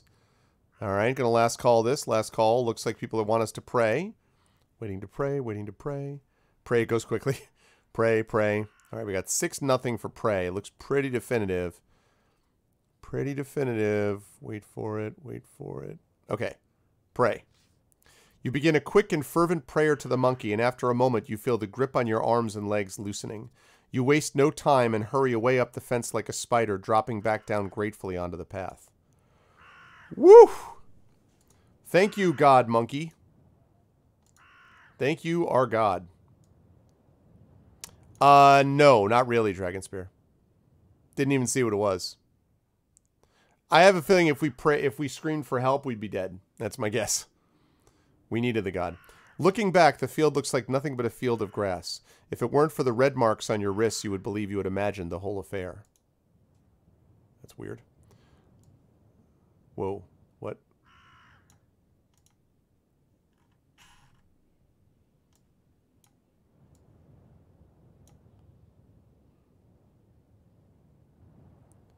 You emerge onto a wide road that leads up a gentle slope towards a cliff edge. All right.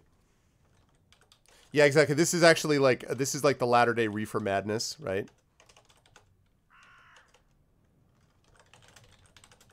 So what should we do? Should we look at the cliff?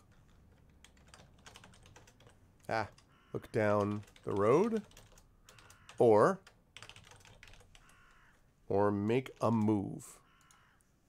What should we do? Look at the cliff, look down the road, or make a move? All right, sounds good. Enjoy geek class, Aaron. Thanks. I'll talk to you later.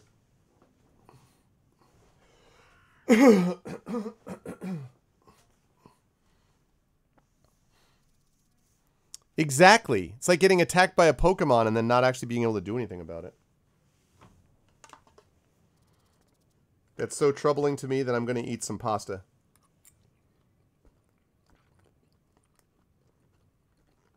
To express my frustration.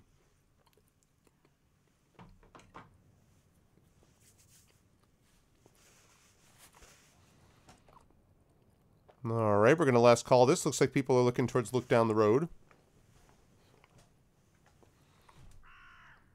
Although we have some talking about looking at the cliff, too.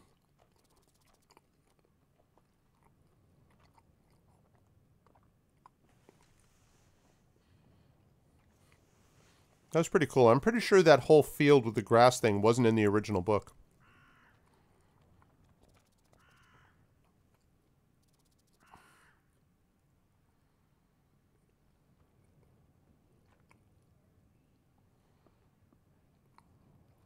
All right, going once. Going twice. Okay, looking down the road. Oh. Sorry, Echo. Sorry. Looking back downhill, you see a few distant buildings and beyond the point where the 3 roads into Khare diverged. Okay, so now you can do that. So look at the cliff or make a move. You can just tell me this in chat. Do you guys want to look at the cliff or make a move? Make a move. Look at the cliff. Okay, cliff. Cliff, move. Cliff, cliff. Cliff. Look. So cliff, cliff, cliff, cliff, cliff.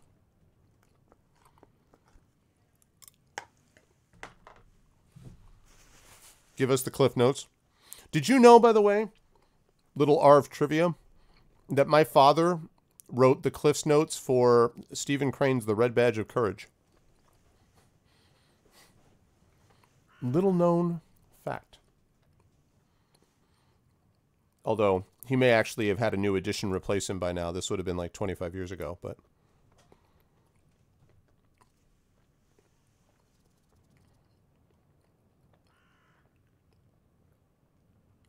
More people may actually have read the Cliff's Notes in the book. Never heard of what? Never heard of Red Badge of Courage? Yeah, they do. Mm-hmm. Yeah, like on the inside cover. Have you never heard of Red Badge of Courage, Dragon Spear? It's a famous book about the Civil War. Told from the perspective... Oh, wow. Yeah, it's about a young boy named Henry who's a Union soldier, about 15, I believe, and about his experiences in the war. And it's not glamorous because Stephen Crane, the author, was a war correspondent, and so he saw this stuff up front. And to do this, he wrote it in the 1890s, but he interviewed a bunch of Civil War veterans and stuff like that. So really brutal and, yeah, very, very good book. Yeah. Red Badge of Courage is, see, and that was the one that was okay, because it wasn't that big a novel. The ones I had problems with were like the Scarlet Letter, which is like, God, so old-fashioned. And Hawthorne wrote so much better stuff. Like, there were so many other good things that Hawthorne did. Why you would sort of, like, just take, you know, bring it all down to let's read that is beyond me. Marvel Civil War. Yeah, exactly. Or Moby Dick. All right, so it looks like we are looking at the cliff. You turn to look up at the cliff, which rises suddenly out of the middle of the fields. Along its ridge is a line of finer buildings, though most have fallen into rack and ruin. Time to move on. Okay. So, we can now turn left. If we turn left, we're going to go back this way. Or, we can turn right, which means we go up this way. So we came from down here. You can see, actually, this is really cool. You see these flag posts? These are all decision points that we've had in the game. So up here, blah, blah, blah. So now that we're up here, we can either go back this way, or we can go up to the right. So do we turn left, which is down here, or right, which is up there?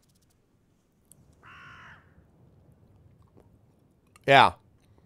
No, it's going to be awesome. I'm looking forward to it, Echo. Getting to a movie that isn't necessarily suitable for kids is not easy for me these days, but it's the kind of thing I'm going to try to see. And of course, I would definitely, when it comes out, like for home view, absolutely, you know, 100%. Okay, so Elswin says right. So again, down here, this is turning left, that's turning right. So we go up if we turn right, and we go turn left, we go down there. Yeah, I bet, Dragon. I'll bet. Okay, so we've got two rights. We've got right and right. Anyone else?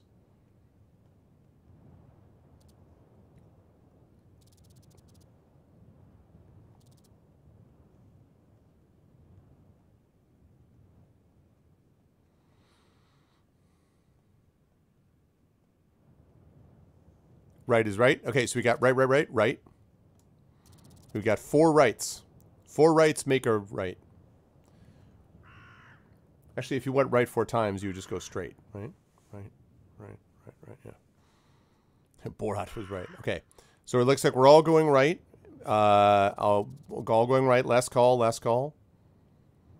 Last call. So far, okay. You know, we've got up this far. Now this is going to be the tough part, probably, right? Okay, so we're going to go right. You continue tramping through the fields until, after about half an hour, you emerge onto a wider road, heading uphill towards the center of Khare.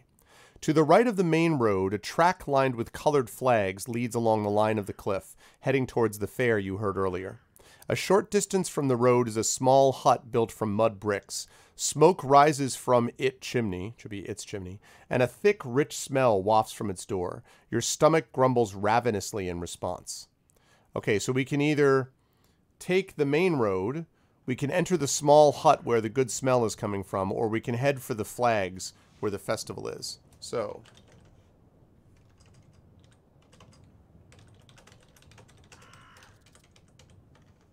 take the main road, enter the small hut, or head for the flags. What should we do? Take the main road, because I'm also hungry. Yeah, food! It is true we don't have... I mean, we have Blimberry Potion, but... So, yes. Take the main road, enter the small hut, or head for the flags.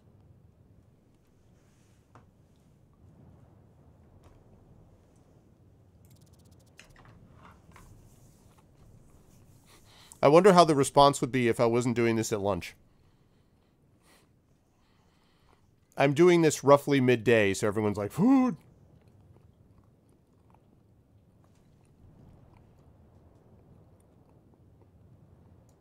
Okay, I'm going to last call this because people seem to be wanting to go into the small hut.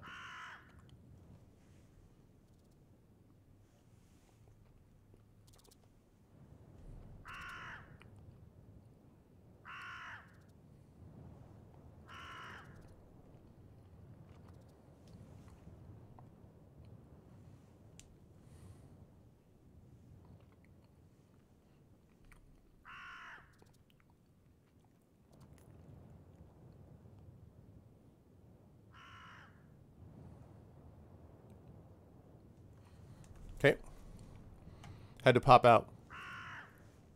B for chicken ramen. You have to fast for 12 hours for tests tomorrow. Oh, man. I hate the whole fasting thing for tests. Okay. So, looks like we are going to close the poll. We are going to enter the small hut. All right. The door to the small hut is a little ajar. A pleasant smell drifts out, but you hear nothing from inside. Do we knock or do we barge straight in? Knock or barge straight in? It's basically... Or it's... Knock. Knock, knock, knock, knock.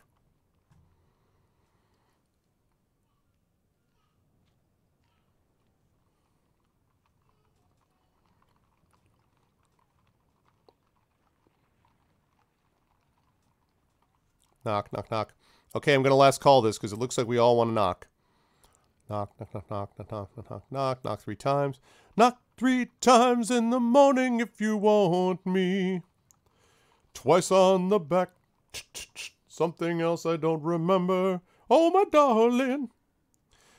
Knock, knock, knocking on heaven's door. Hi, hi, hi, hi, yeah. Okay, we're going to knock. Exactly. You knock firmly on the door. A voice calls back, "Enter, friend, but be careful as you open the door." Do you shove the door open or do you slip through the doorway?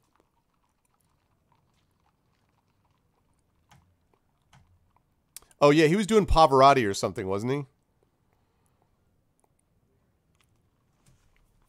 All right, so he says, "Enter, but be careful as you open the door." So, yeah, it really does. It really does.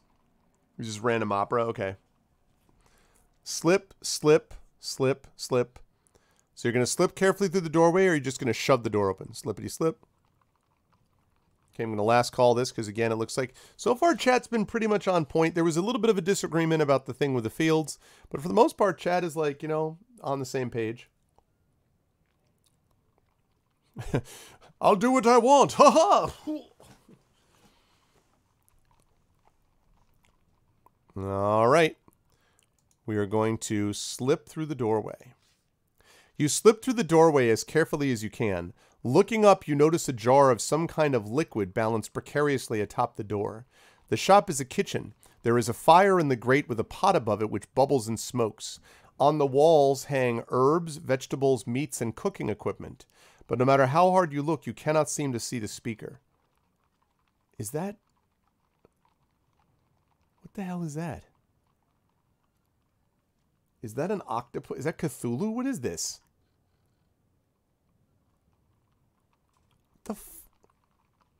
It's like Iron Chef, the Tentacle Edition.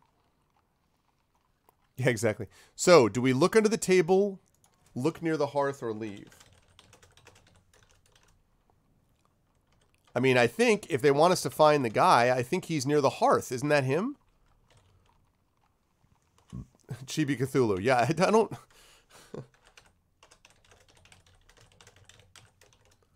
Look under the table.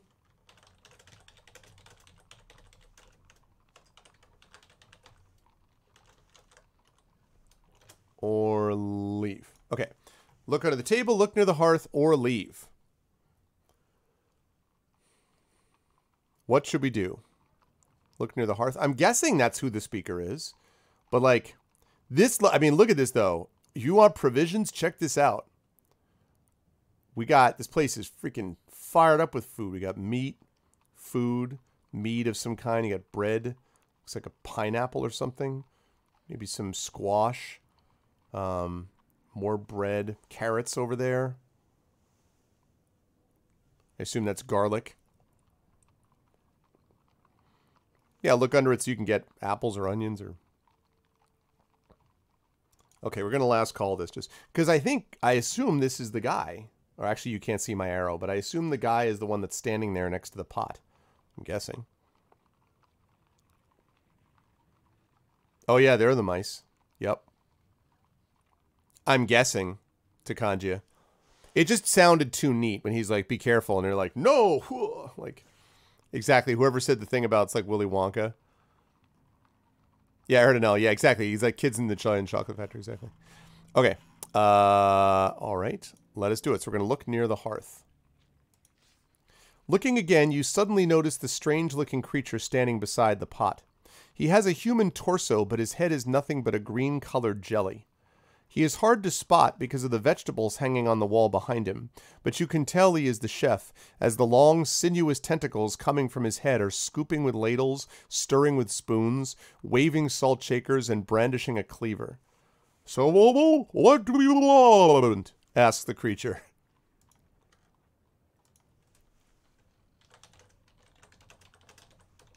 So we can look around more closely. We can talk to the creature, attack it, or leave.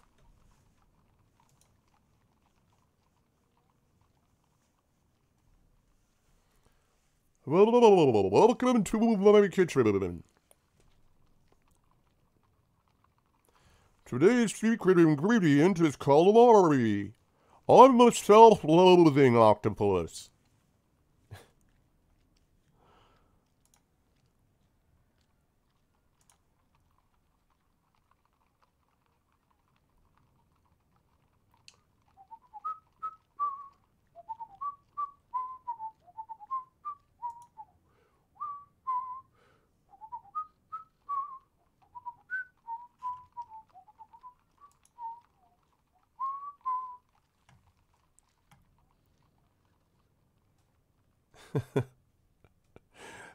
Okay, we're gonna last call. It sounds like people want to do this. His head is made of jelly. Sounds delicious. I mean, it's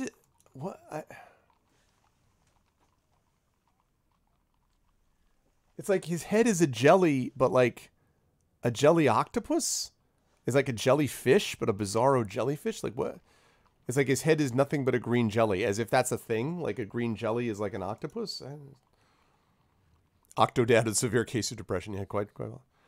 What if it's that like gross though sour apple jelly or something though? Wicked lovely. Like sometimes you get in Jello, you know, like in the lunchrooms. Growing up as a kid, I had like chunks of stuff in it. Like, okay, talk to the creature. Greetings, creature. You begin. Look, the creature complains. Its tentacles go back to stirring, chopping, and mixing. What will have all day, baby? What do you want? Okay, so we ask,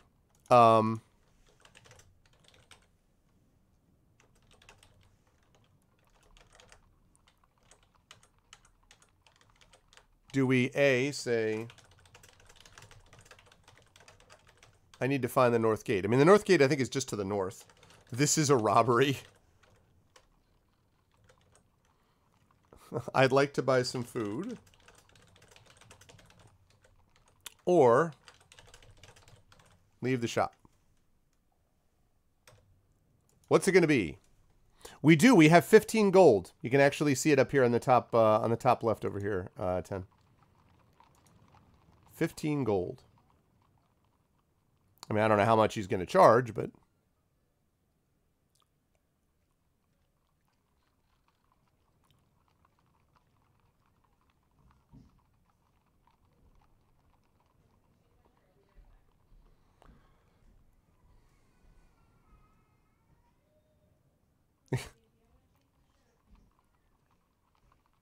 this is a Rob Airy.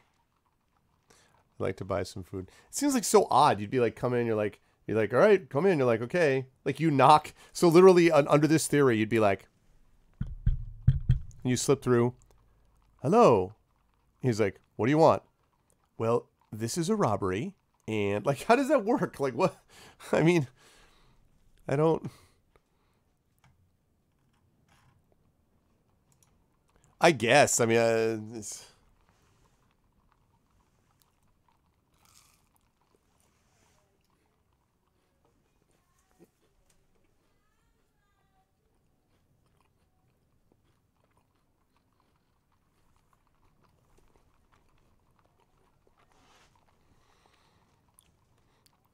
Erdinel, are you saying that instead of that, you could be a smooth criminal? Aradon,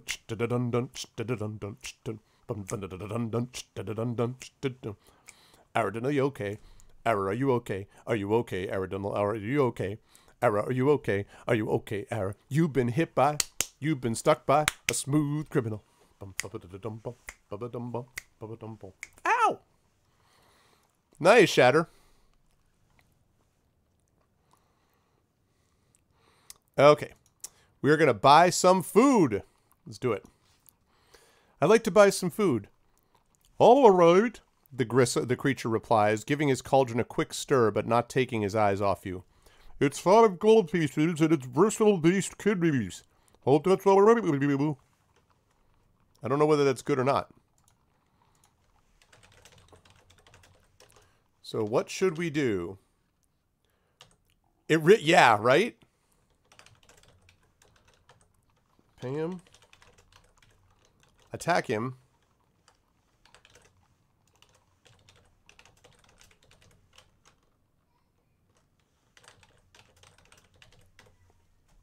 Pay him, attack him, or say that's too much.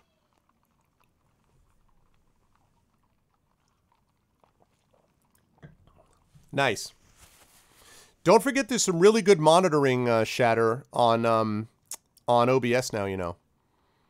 Like, their audio stuff is regular. This is a robbery. You just say... So now is when you say it. You, like, wait for him and you're like, this is a robbery.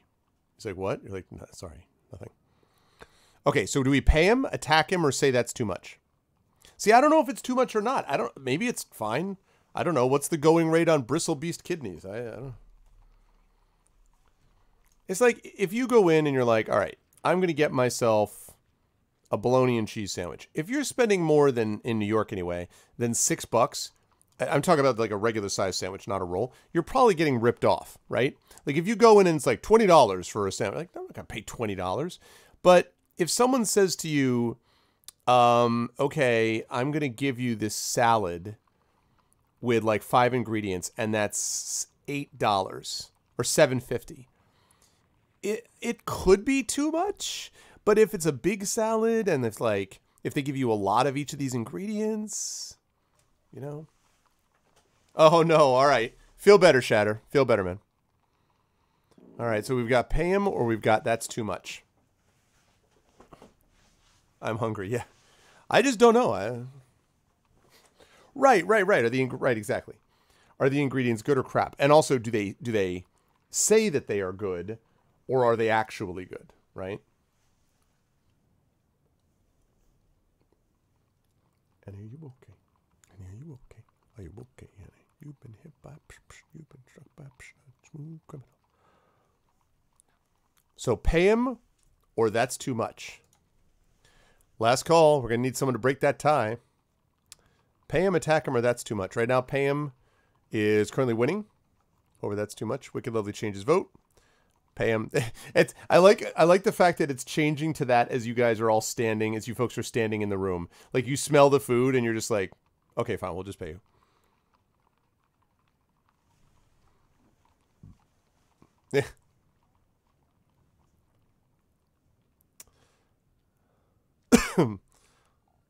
All right, and we're going to pay him.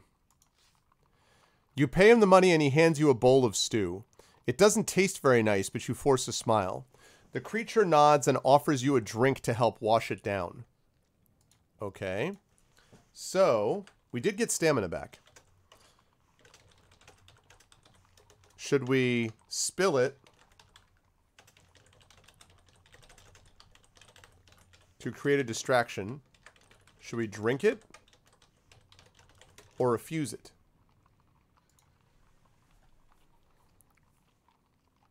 So do we spill it to create a distraction, drink it, or refuse it?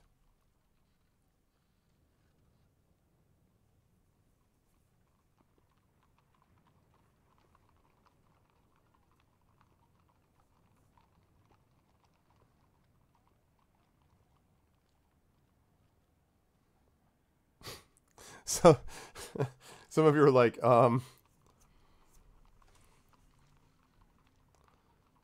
just think back to your younger years, chat. If, you know, this is like, right.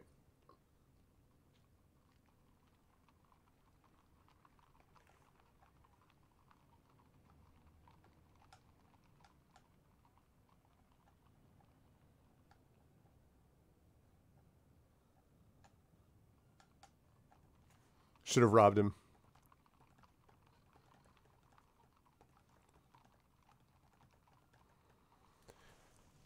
Okay, so last call. Last call. Looks like we're aiming for drinking it.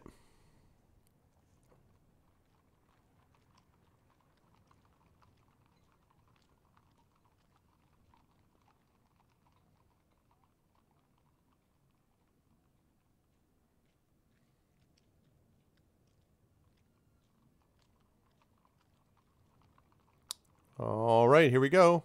Drink it is. You drink it down. It is actually quite refreshing. All right. With your meal finished, there's not much more to be done. Your hunger satisfied, you thank the cleaning creature and leave the hut. Okay. Well, so that happened. All right, full stamina. We're not hungry. So, you know, 5 is a little pricey, but maybe. I don't know. Okay, so now you can tell me in chat. Do we take the main road or do we head for the flags? Flags is down here, this festival thing. Or do we take the main road up into this part of town? Yeah, 5 minutes later. What are you trying to say? Are you trying to say that there's going to be a problem that involves you being near a portable toilet? Okay, so we're looking main road, main road, main road. And then 10 says to head for the flags. Yeah, we're not doing a vote. We're just doing this in chat, 10, because there's only 2 choices. Generally, if there's 2 choices, most of the time I try to make that just a thing in chat instead of having to vote. So, just having to vote in ARVBot. So, we've got road, road, road, and take the flags. So, road, road, road, basically road, road, road, flags. Road, road, road, flags. Main road, road, road, road, road, flags. Road, road, road, road, road, road, flags, flags. Road, road, road, road, flags, flags, flags. 4 roads, 3 flags. 4. Road goes ever on and on. Road goes ever on and on. Ever heard the guy's voice? If you never say hello. His vibrato is kind of interesting. Okay, so 4 roads, 3 flags. 4 roads, 3 flags. I'm going to last call this. 4 roads and 3 flags. Never say hello. You will never say goodbye.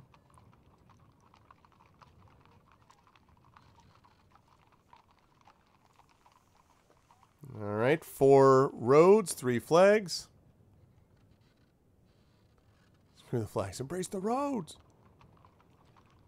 All right, and going once, going twice. It would be ARV band is what you're looking for. Okay, main road it is. There you go. You follow the road up a slight rise and then down into a hollow. Look at this dude. At the very bottom is a solitary thatched hut with a curious wispy statue outside. Okay. In the distance, the road rises once more towards a large building with a domed roof. What should we do?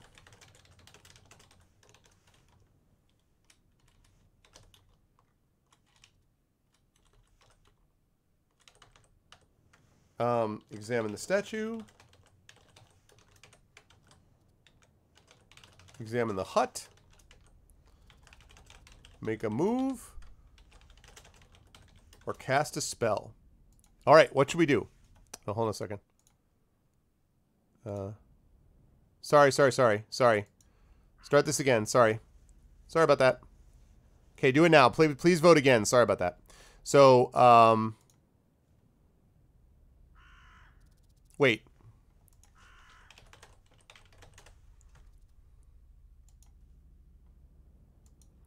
Alright, hang on a second. I don't know how I hit the wrong button.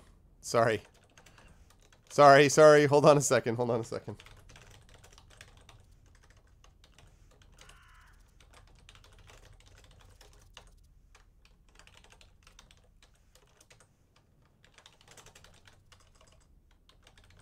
Yeah, you mope.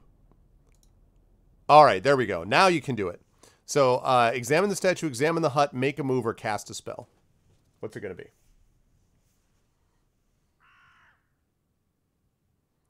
Guy looks like something out of Nightmare Before Christmas.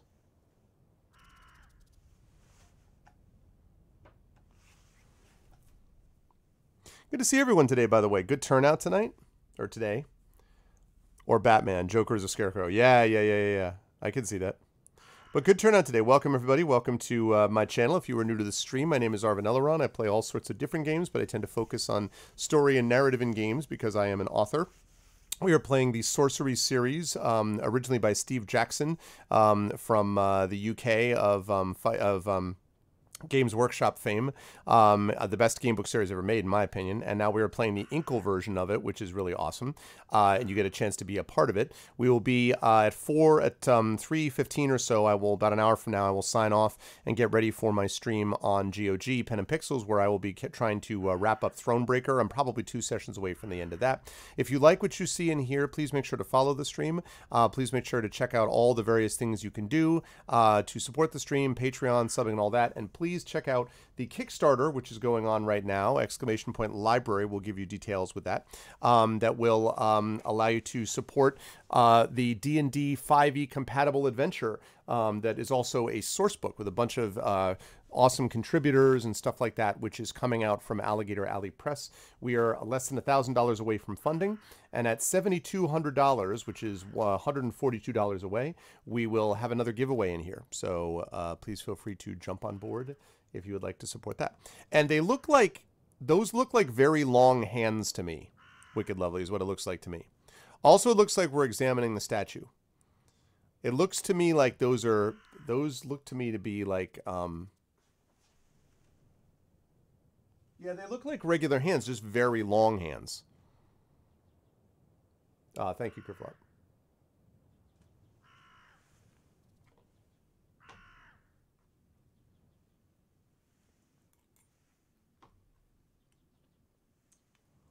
Mm-hmm.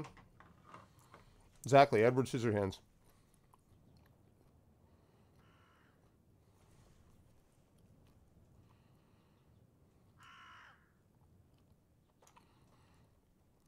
It's a jungle out there. All right, here we go. Examine the statue it is. The statue depicts a man of sorts with long and spiny limbs, sharp-edged and cruel. Its hands, there should be no apostrophe there, its hands are pressed together before its body as though in prayer to one of Khare's many gods. Around its neck hangs a locket of what looks like solid gold. Oh boy. I've seen this movie before. I will answer that in just a moment, Kerflop. It's a good question.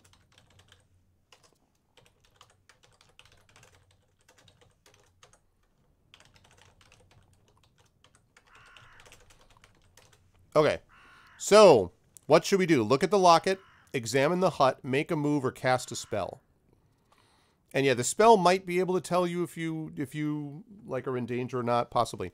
In answer to your question, Kerflop, contributors will be contributing, and it'll be up to them what they want to do. But they will be contributing. They can contribute lore fragments, bestiary entries, like different creatures and stuff, possibly statted out. I don't know. Spells, weapons, armor, maps, lore fragments, like little mini stories or flash fiction stories, basically. And each contributor will be able to contribute up to 4 short little pieces. And all of those will be referring to books in the library. Now, obviously, they're not going to be giving you a full 350-page book, each one of them. But they're going to be, each one of those contributions will usually be like a page or 2 from each of them. So, you know, for each of those contributions. So if you figure that you're getting 4 pages from like 20 contributors, you got 80 pages right there that's being added into the book. And that is assuming, of course, that we don't, you know, if we get to 10,000, we're going to get more contributors on top of that. Right now we have almost 20, I think, possibly right around 20. And we have 5 more that will unlock at the $10,000 level. So, all right, I'm going to last call it. Looks like people are talking about looking at the locket. You know, and you know what's going on here, right? Everyone's like, oh, we're just going to look at it. We're just going to look at it. We're not going to touch it. We're just going to look at it. Exactly like when we went to the field. Oh, we're just going to walk. We're going to just climb over the fence. And we're just going to look down at the grass in the field. You know, that's all. We're not going to... And then, oh, we're just going to stand here in the grass. We're not going to actually, you know, go down it. And then, Oh, no, we're just going to reach here and just search below us for the grass. We're not going to... And the next thing you know, it was... We wants it.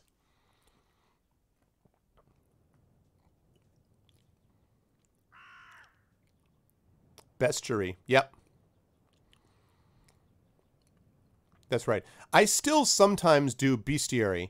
But bestiary is kind of how I was. I mean, I try to be, I guess I'm sort of hyper correct about it. But once in a while I still do bestiary, but generally I do bestiary. Yeah. All right. It looks like we're looking at the locket. The locket certainly looks valuable, but to be sure, you'd have to go closer. All right. So,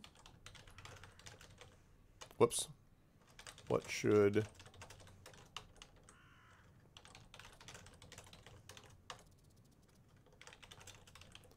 Examine the hut, make a move. Or cast a spell. There are three, so what should we do? Examine the hut, make a move, which presumably means you could walk towards the statue if you want her away, or cast a spell. There are a few of those things that I remember being very uncertain about in terms of pronunciation. First of all, wyvern versus wyvern. And I finally got into my head it was wyvern, and then I started hearing some people pronouncing it wyvern again. But I always thought it was wyvern, and then it was, you know, wyvern. Lich as opposed to like. To this day, I still think it should be pronounced like. I think lich sounds ridiculous. Lich, please. But anyway, it is what it is, so lich. And then the last one was, this was kind of embarrassing. So it's pronounced gazetteer, but I had never heard the pronunciation as a kid. So I remember going up to someone at once and talking to some person about this gazeter. And I'm like, so he has this gazeter, and he does this gazeter, and then this with a gazeter. And then he was like, gazebo? I'm like, no, gazeter. And he's like, are you saying gazetteer? And I was like, of course I am. I was saying gazetteer, and you might have heard it as gazeter, but that was clearly not what I was actually doing. It was embarrassing when I was young. What's up, Snicer? How you doing? Good to see you, Snicer. Okay, so we are going to examine the hut, it looks like. I think I have last called this.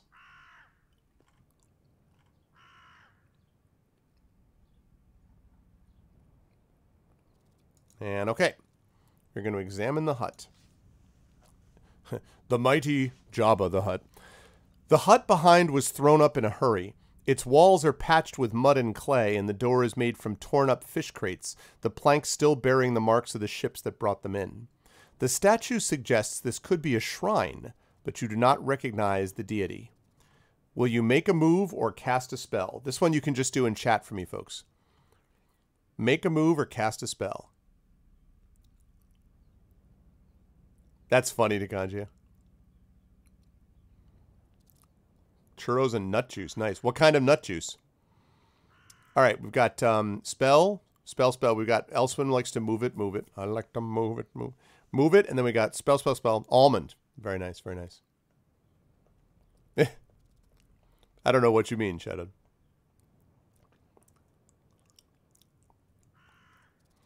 All right, spell. Move it. You want it. You got it. If you want it, baby, you just bust a move. Okay. He says hello, fellow. Me, you fine fellow. Okay, so spell, and we got move it. Anyone else here? We have 3 spells and 1 move it.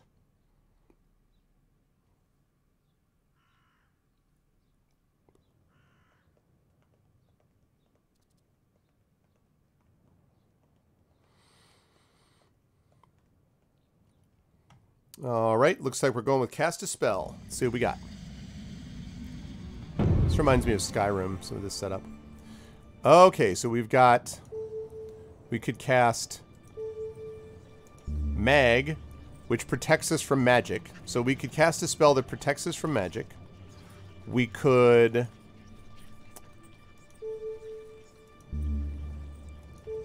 We could sense danger, by casting Sus. That seems might be useful. So we have Mag to protect from magic, Sus to sense danger. Whoops. Damn it. Summon a goblin, but we don't have a goblin's tooth, so we can't do that.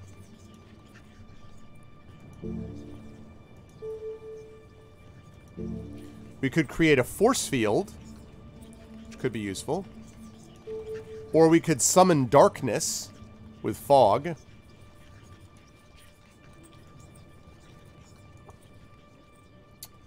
Or can't create wind because we don't have a gale horn.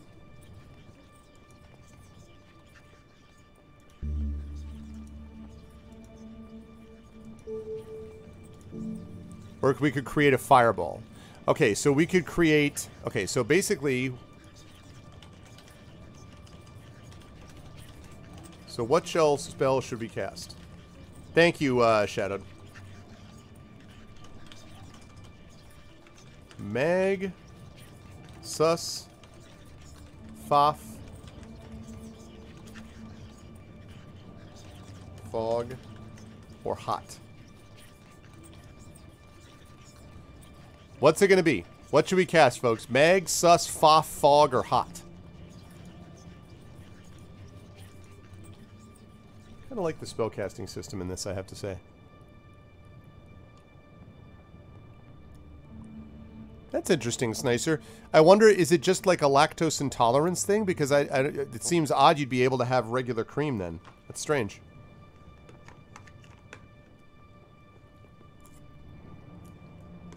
We actually have very little milk. I have, I use rice milk.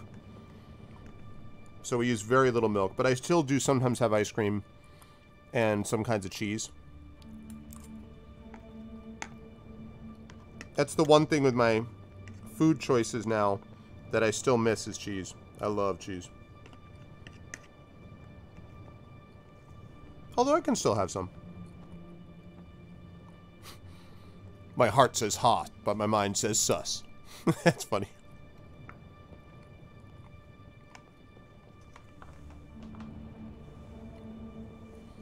The Cityport of Traps, yep. Alright, last call. That's what happens, Brahms. You make delicious homemade granola. It's not going to last for long. Okay, last call, last call. Okay, sus it is. S-U-S. Let's do it. Sus! You cast the spell and feel a calm voice entering your mind. It tells you that the hut beyond is empty and safe, but that the statue is most dangerous indeed. With its warning delivered, the voice then recedes. Okay. So...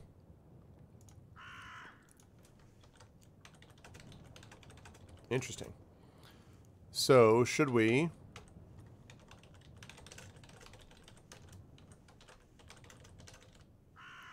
So he says the statue's dangerous, but the hut isn't.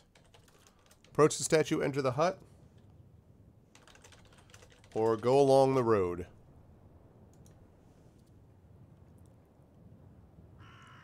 Yeah. Yeah, I can still have cheese curds and stuff like that, and I still do have pizza. I'm good. Like, I don't have to have... It's just in the old days, like, when I was younger, I would just slice of cheese, man. Monterey Jack. Cheddar.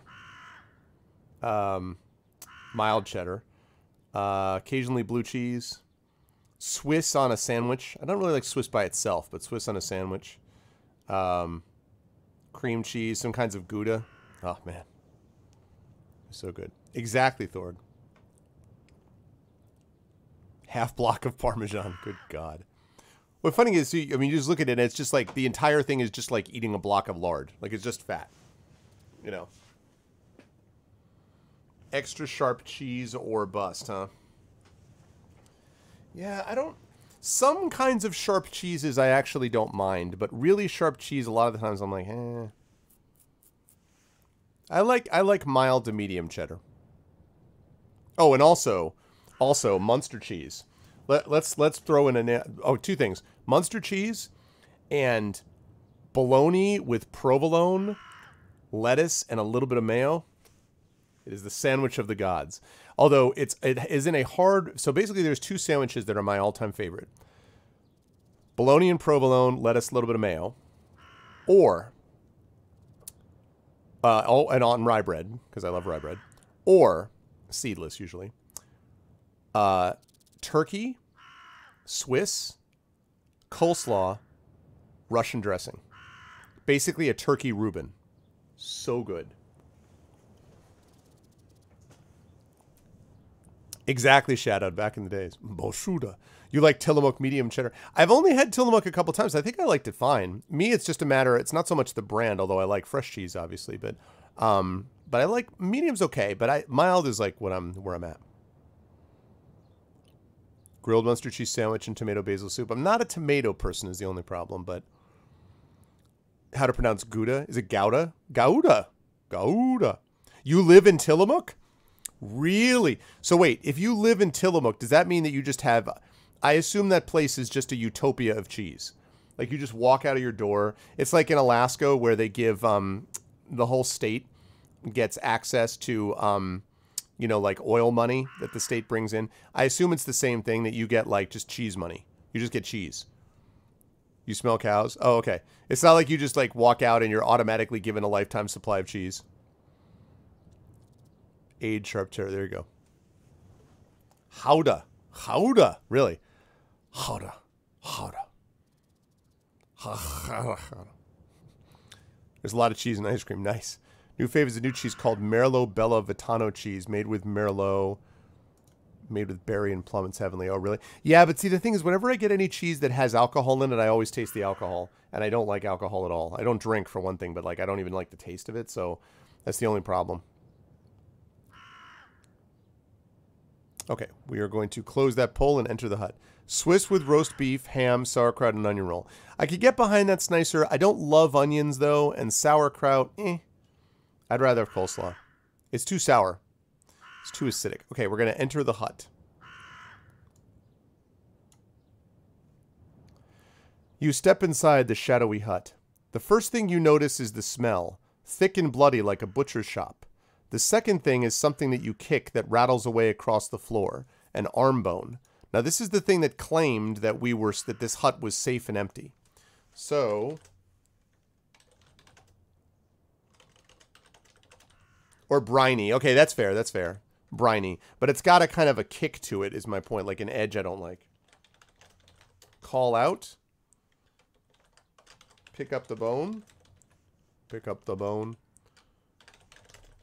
Or leave the hut.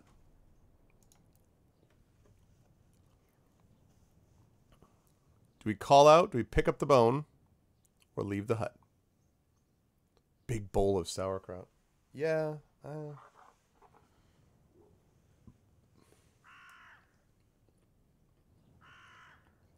Oh, really? Okay. And GTFO, aka leave.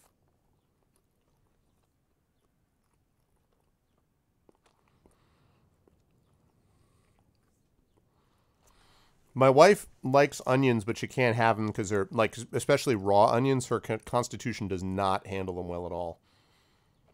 She does not. Her bowels are like, nope.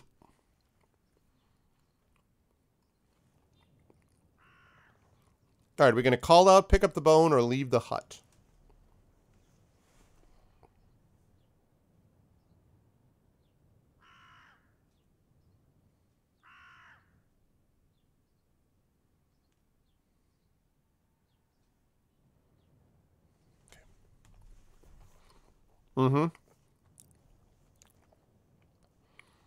I'm really glad that we cast sus, or we would have no idea what to do here. I feel like. Except maybe to get the hell out. She fails Constitution saves versus onions. Yeah, she is not a fan.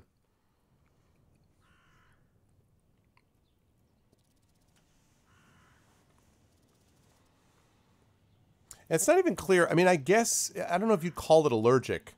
And also, it depends, because if there's like just like onion essence, like in a stew or whatever, that's fine. But if it's actual like chunks or pieces of raw onion, not on board. I mean, she would be on board. Her stomach is not on board.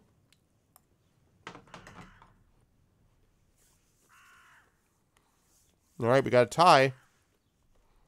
We have a tie between calling out and picking up the bone. Someone set us up the bone. Oh, you're a bone, you're a bone. Bone, bone. Oh, you're a bone, you're a bone.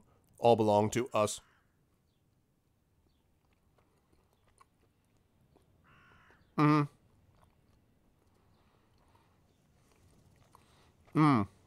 Yeah. I have to be careful with oatmeal. If I wake up and the first thing in the morning I eat is oatmeal, that just goes right through me. That does not work out well. But if I, walk around a little bit, have some water, have some other stuff, and then have oatmeal, then I'm fine. And I can eat oatmeal at night or during the afternoon and night all day long. So there's something about like just having been asleep for a certain, 8 hours or whatever, and you wake up, that's something different.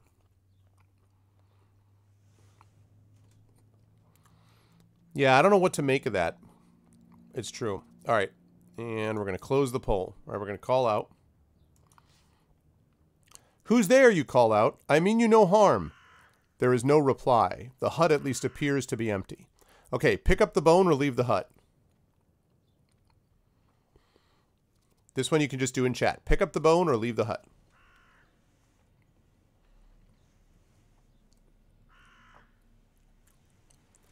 I know, right? Bone, bone, bone. I got a bone to pick with this hut. Nice. Bone, bone, bone, bone, bone. Use it for some bone broth. Yeah, it's true. My wife and mother-in-law tend to make a lot of stuff using chicken broth as the base. It's good. Chicken broth makes a big difference. Okay, sounds good, Echo. Human bone broth. All right, pick it up. Bone, bone, bone, bone. Looks like we're going with bone. Yeah, exactly. That's what she does, yeah. A lot. Yeah, chicken stock. It really is good. It really changes. It like makes everything taste good. Homeward bone. I wish I was. Okay, pick up the bone. You pick up the bone. It is human, all right, and there are teeth marks. A little sickly light trickles in through the windows. Now, if sus is correct, then we're safe here. If sus is correct. Should we search the hut? Search through the bones? Or leave the hut?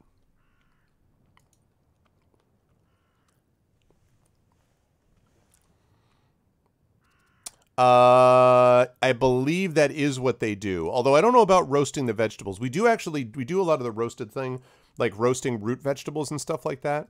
Also, sometimes they add this potatoes. I have to say, so everyone knows about regular potatoes, obviously. Everyone knows about sweet potatoes.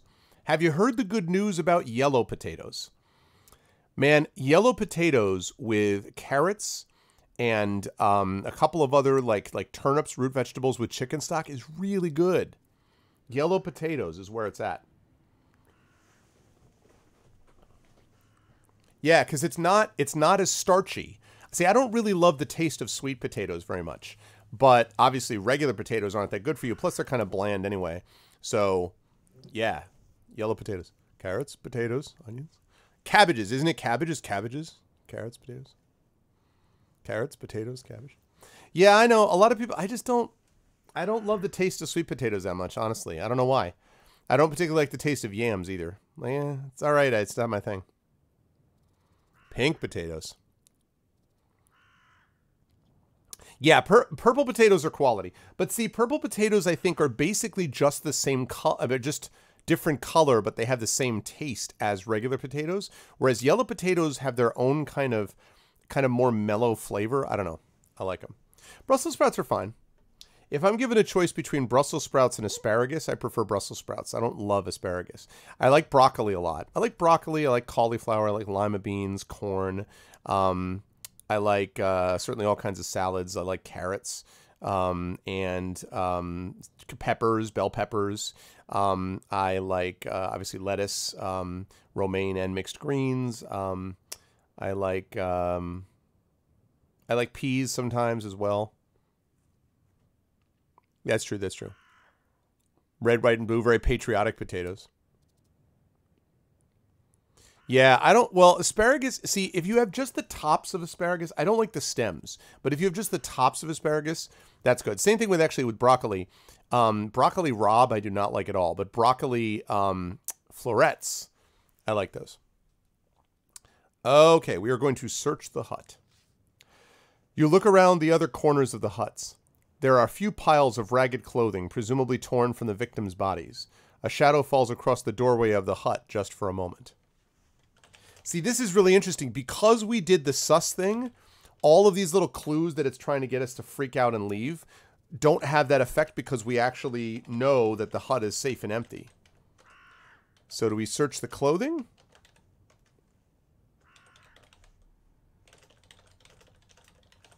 The bones or leave the hut? How did I like it? I liked the statistic. I didn't like the unit of measurement. Okay? I'll just say that's nicer. Your number was fine. Your unit of measurement, however, no.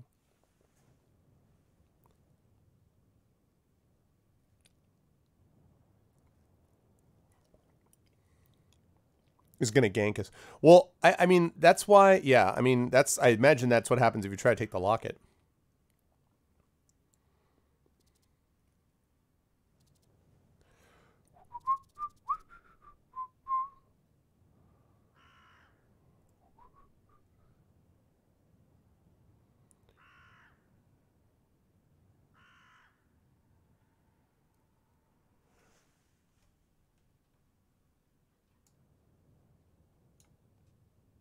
Some fava beans and nice Chianti. Yeah, I was impressed with the level of research. That's true. Okay, we're talking about searching through the bones or searching the clothing. So there's a few piles of ragged clothing that you found after you started searching through the hut. So do you want to search the bones? You might be able to do both. You might be able to search the clothing first and then search the bones. I don't actually know. But again, if we trust sus, which hopefully is not sus, if we trust sus, then we're okay inside this hut.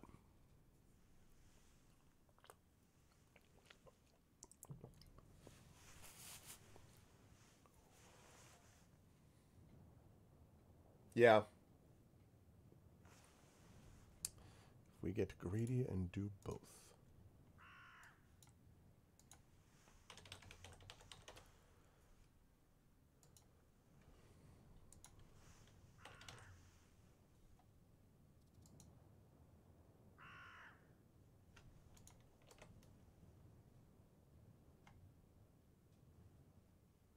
It's a tough call. So far, we've had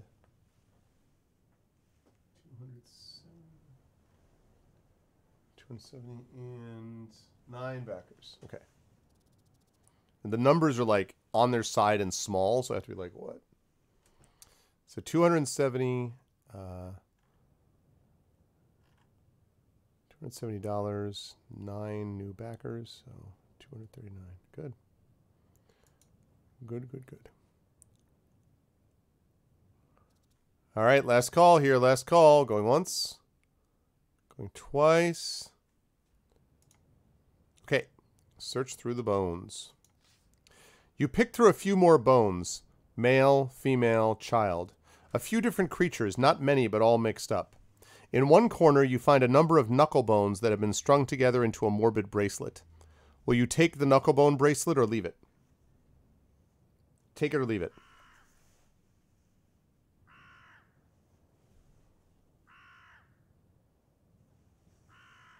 Take, take. Take, take, take. Latest fashion. Exactly. Take, take, take.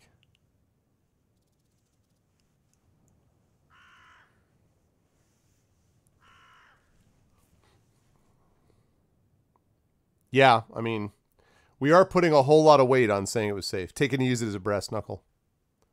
We've already got our magical chain, right? Chain, chain, chain. Boom, boom, bow. It's for spell. Is it a spell? Let's see what spell we can use it for. It does sound like that, doesn't it? What spell can we use that for?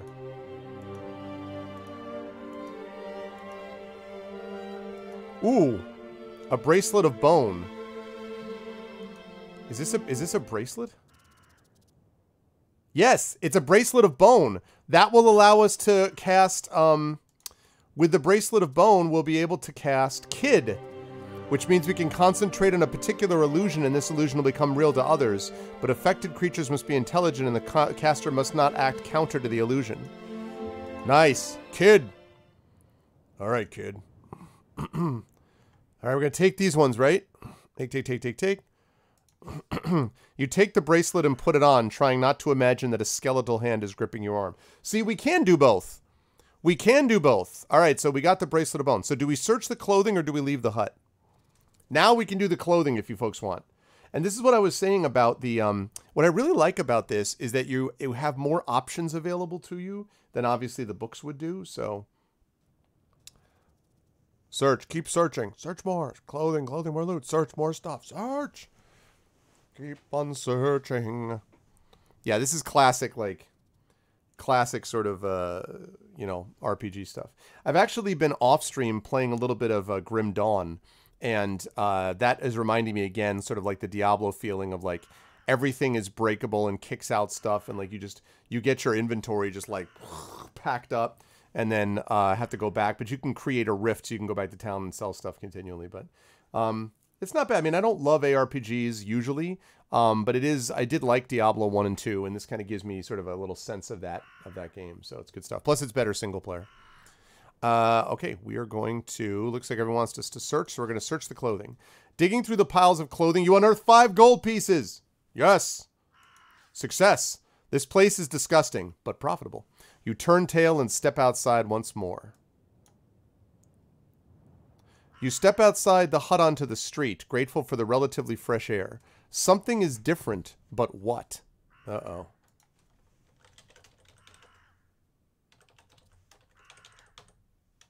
Yeah, a little bit. Yep. Do we look at the street? Do we look back at the hut? I bet that statue is messed up. Or get moving. There's a statue outside that our spell Sus warned us was dangerous, Snicer. So what should we do? Should we look at the street, look back at the hut, look at the statue, or get moving? Yeah, I have this image of like...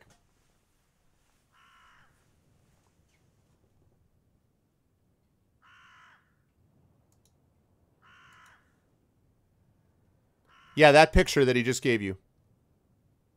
That picture that he just gave you, that's the statue that we that was outside there. It looks really evil. I love the art in this in these books. Little sun faces and stuff. Oh, it's so cool.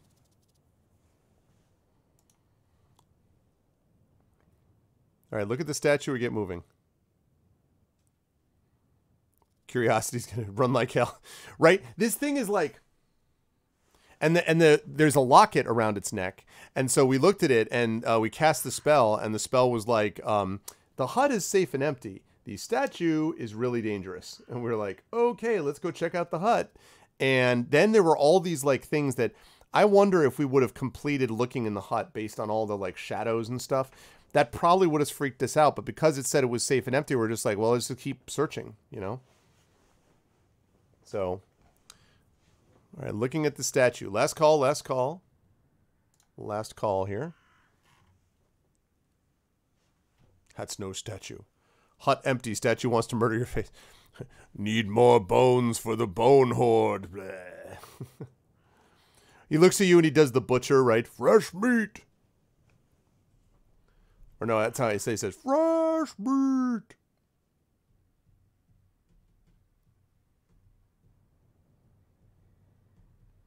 That's a trap.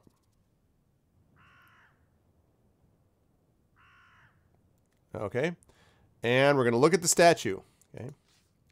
You look at the statue. It is facing you. Wasn't it facing away from the hut when you went inside? Oh, crap. All right. Our sus is like...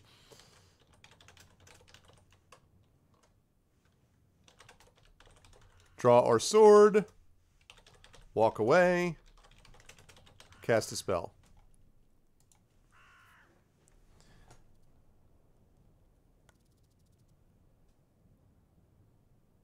Run the flubber away. Get that vote in. It's just like... Yep. I was thinking Blink Angel, too.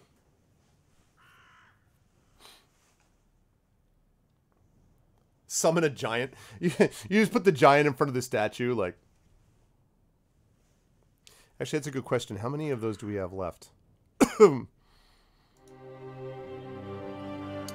We have 3 giant's teeth, so...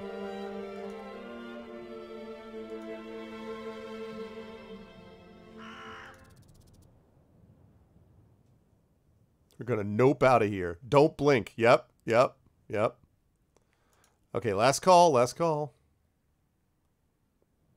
I'm glad that we picked up that bracelet of bone, though. That's gonna be helpful. Why walk? Well, maybe because you don't want to be like attracted to attention. Maybe you're like, good to see you. Inside, you're like, but like outwardly, you're like, inside, outside. Don't turn our backs on it. I don't know that I don't know. Are we're going to want to fight it? Because...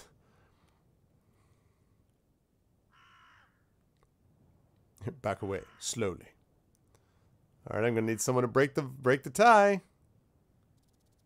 Break that tie. Man. Internally screaming. Right. This is totally normal. Lovely day today inside. Bah!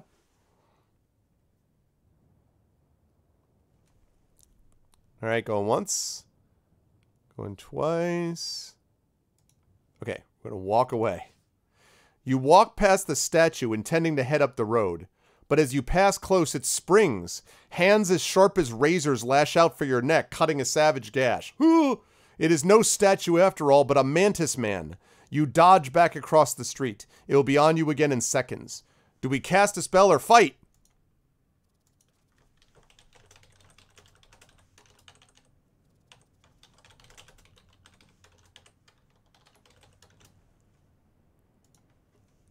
Oh wait, I'm sorry. I didn't mean to give you a poll. Oh well, you can vote it. I forgot we were doing it in chat. That's fine. And now we use hot. Spell, spell, spell. Spell, spell. Right, yes, I agree with you, Ardenel. Maybe the only way to get past it though was to go close by. Sounds like you guys are doing spell. Yeah, go ahead and get your vote in for spell. Sorry, I forgot that with 2 votes I normally don't use RBot. Sorry. So just go ahead and do the vote this time.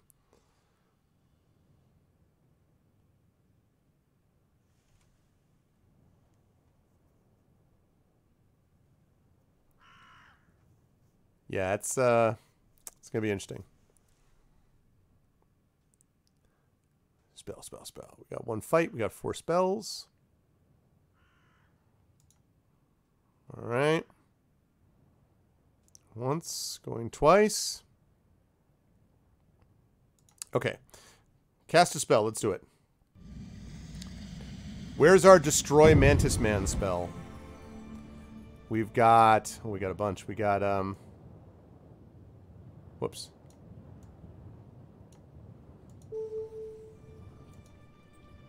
Oh, look at this. It's the one that we just got. That's cool. So we could use the kid spell, which we literally just got inside the bone hut there. So we can create an illusion with kid. We could create lightning with zap. So we could do that. We could create speed, but we don't have yellow powder. And we don't have nose plugs, so we can't do that one, so never mind that. We could do...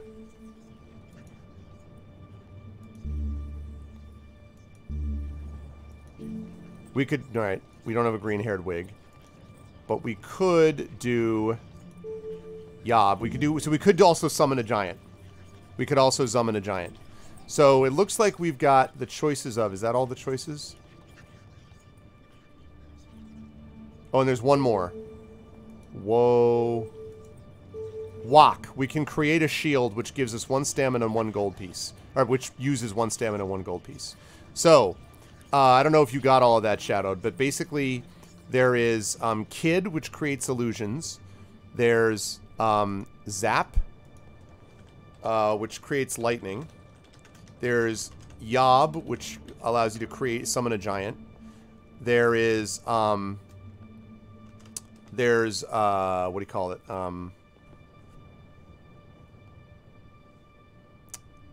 What's the one? The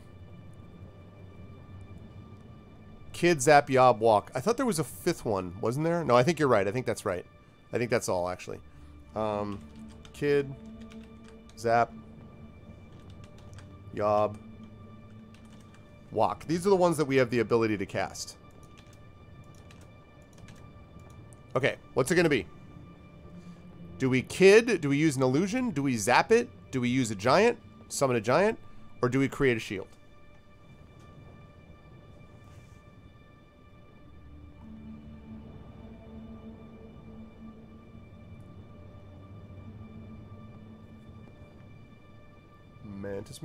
Mantis Man does whatever a mantis can. If we have to fight that mantis, we're going to see whether that magic chain of ours does anything.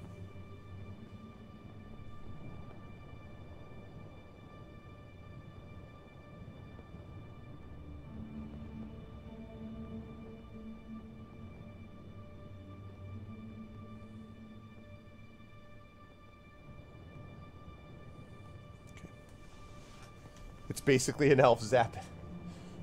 I'm not sure that this is an elf. I'm not. There's 2. Niff, which is the smell one, but we can't cast it. We don't have the nose plugs. Or Nip, which creates speed, but we don't have the potion for it. So we can't use the N ones. All right, gonna last call this, and. Well, it's a set path, but it's handcrafted paths, but there's many, many, many different ones. Like, I can't even remember how many different paths you have. Because they make a lot of smaller decisions instead of just big decisions, like go down the road. It's like, go looking, go without looking, you know, so. Okay, zap it is. Alright, we're gonna zap this guy. Zap. You cast the spell, weaving powerful electricity around your palm, which you fling towards the creature. It evaporates in a short, evil-smelling column of smoke, and then the street is empty once more. Unfortunately, you have obliterated the precious locket as well.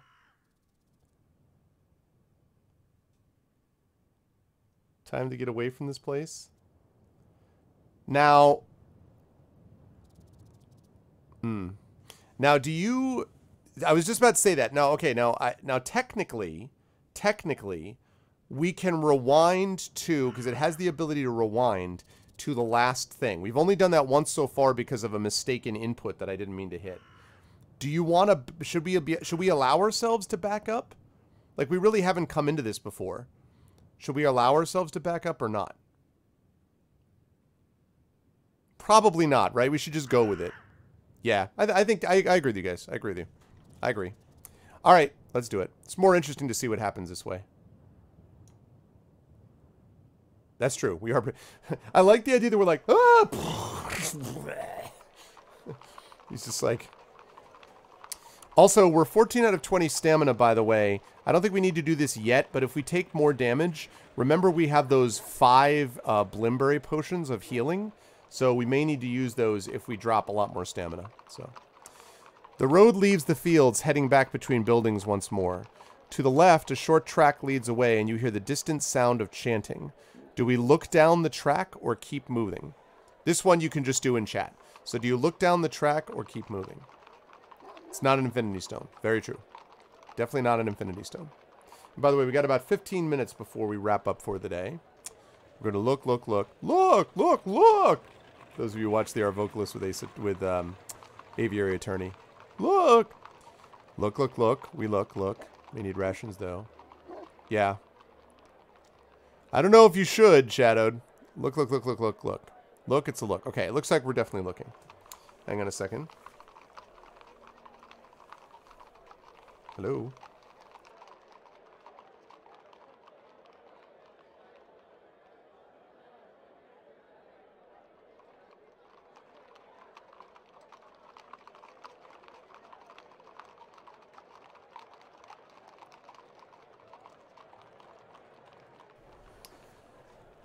Okay. So, we have bottles of Blimberry juice. Blah, blah, blah, blah, blah. Okay, so we're going to look down the track. A squat building at the end of the track sits in a patch of neatly tilled field. You make out a few figures in bright orange robes working outside. Okay, so do we follow the track to the place with the people in the orange robes, or do we go up to the domed building? So do we go down the track, or do we go up to the dome building? You can just tell me that in chat. What's up, Shadowner?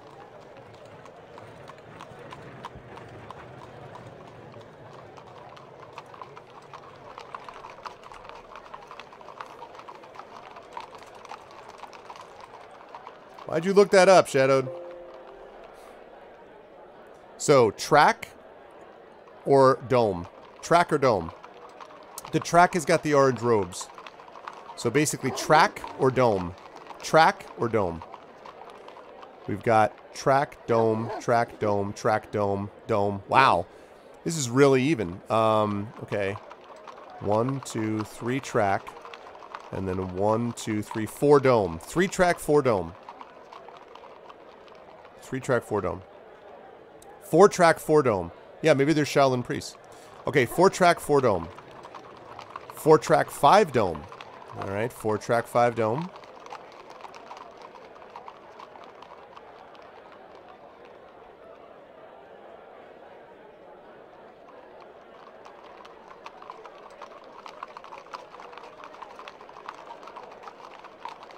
Four tracker 5 dome, 4 tracker 5 dome. 4 tracker 5 dome. Going once. Going twice. Alright, dome it is.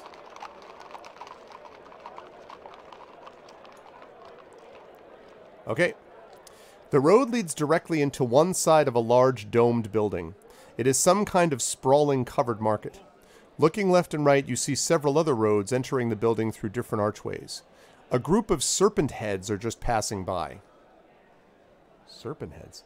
Do we talk to them or choose where to go next? These like those dudes from Dark Souls. Talk to them or choose where to go next? Do we talk to the serpent heads or choose where to go next?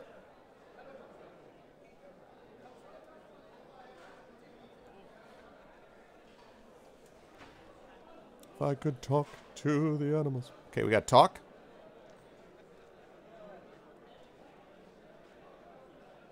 I do not know if they are good or bad people, and I don't think they've been referenced before in these books. No. Also, hi, Carol. So I don't know. Talk, talk. Talk, talk, talk. Talk.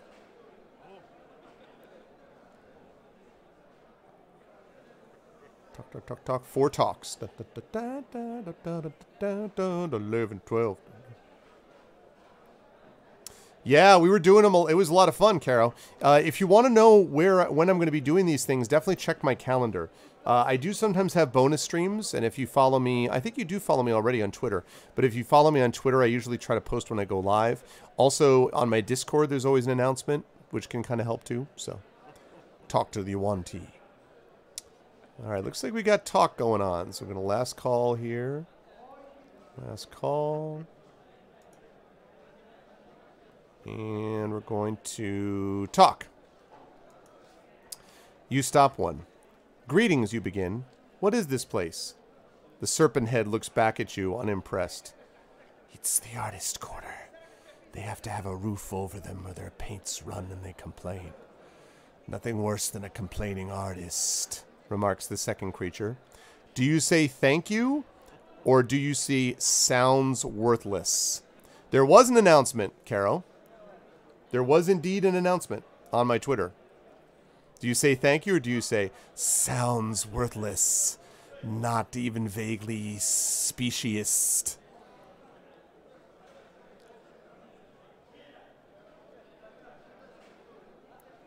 So we got thank you, thank you. Thank you. Oh boy. Thank you, thank you, thank you, thank you. Thank you. 5 thank yous. Got some dude laughing in the background. Little creepy. Alright, we're gonna last call this. 5 thank yous.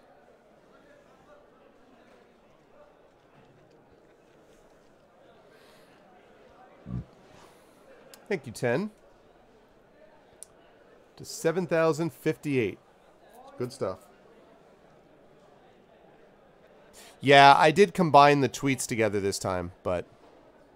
Yes, it's D&D with viewers, although it's possible, Snicer, I announced before you came on, it is possible that that could get reversed, and that D&D with viewers could be on Saturday, and the Patreon-fueled Chat Chosen Game of the Month, which is for last month, is Blade Runner, because I had to order it, that Blade Runner might be on Friday. So I'm not 100% sure if it's going to be Friday or Saturday. This early in the month, that usually the schedule is always a little up in the air for the first few days, and then usually by the end of the first week, the schedule is locked in. But I have a lot of cat herding to do with all the different shows and stuff. Okay, it looks like we are going to go with thanking. Thank you. You're welcome, replies the first serpent head, who appears to speak quite normally. But I'll give you a tip. Don't pose for any pictures. You'll regret it. With that, the serpent heads march away inside the building. Intriguing sounds drift from inside. Okay, so don't pose for any pictures, he says. Into the market. Into the mines. Ooh! We got a little mini-map. The market is a maze of alleys. Every inch of space is being used for trade, with shops, stalls, and piles of goods set out on crates and barrels. Hawkers bellow about their wares, each trying to shout down the next. People and all manner of strange creatures mill about, quite lost, but very few seem to be actually buying anything. Look at this little mini-map here. Huh? Look at that. Map inside map. Oh, I see, Carol. Map inside a map. Mapception.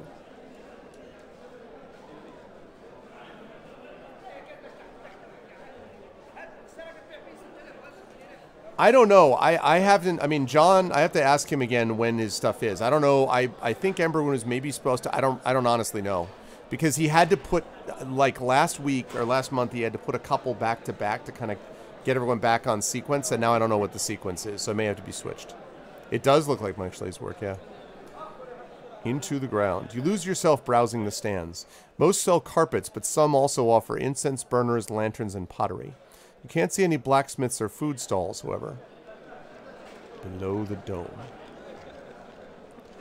You move on through the market, elbowing your way between shoppers and hawkers to stand below the enormous glass dome. Through the hubbub of passers-by, you spot the exit across the hall. Noise rolls like thunder around the roof of the market. Ding like chill. Rolling like thunder. Okay, so now we can go back down the market, the far end of the market, or leave. So, yep, I got it. Thank you, Shadow. This is going to be one of the last things. Thank you very much. What should we do?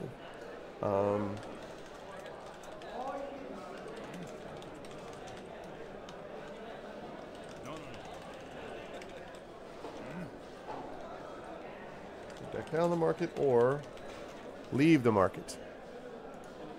Might be the last thing. One of the last things. So do we head to the far end of the market? Do we go back down the market? Or do we leave the market? Cast a spell. Ha! Fireball in the middle of the market. Yeah, so it might be. Not yet certain. Right.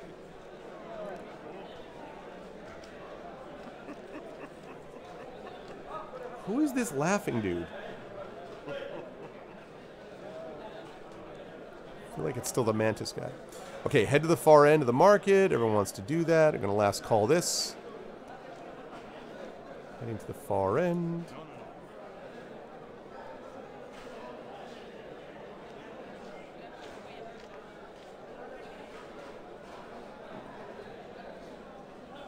All right, far end of the market it is. You walk to the furthest end of the market. On your left, a man grabs your sleeve. You want to buy carpet? Yes. Finest carpet this side of the backlands, made from real moths. Do we look at the exactly? Do we look at the carpets or shake off the man's grip? Did Mike Schley actually work on this? Is that true? No wonder the maps are so good. That's awesome. Okay, so do we look at the carpets or shake off the man's grip? This you can just do in chat. Moth carpet. Do we look at the carpets or shake off the man's grip?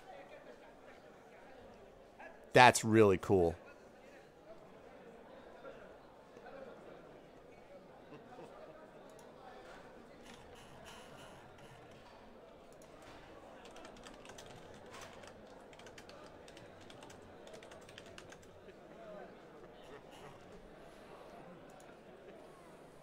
Might be one used for a spell.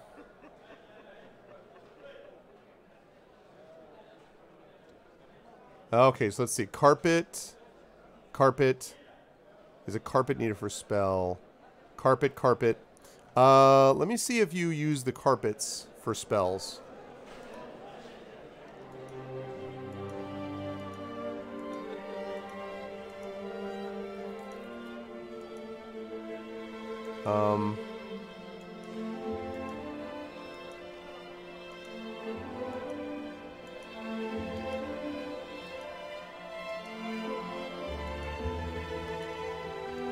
I'm looking.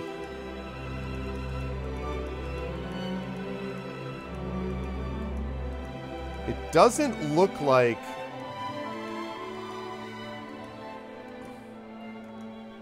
Yeah, it doesn't look like, Oh man, was that the jewel? It doesn't look like, Yeah, it doesn't look like there's any, carpet requirement. That's really cool. Alright, so it looks like we're looking at the carpets, okay? Let's look at the carpets. Behind the man is a towering stack, 30 or 40 carpets high. Each one is gray and so dusty that they make you want to sneeze. A fight is broken out in one corner of the market. It is quickly settled by a score of passers-by. Alright, so we can go to the carpet shop or go back to the dome. So do we go into the carpet shop or go below the dome? Go into the carpet shop or go back, basically. Into the carpet shop or back? Stentious is back. Into the carpet shop or back? Wicked Lovely says in.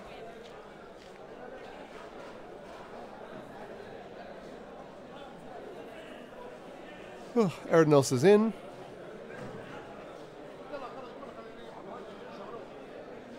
Yeah, he's great. In.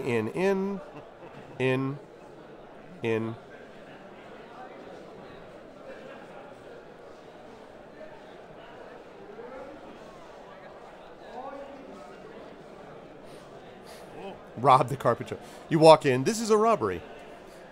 Well, many things could happen. That would be worst. Okay, back, in. Okay. Anyone else? This is probably going to be the last thing that we do is getting into this carpet shop and dealing with this carpet shop situation.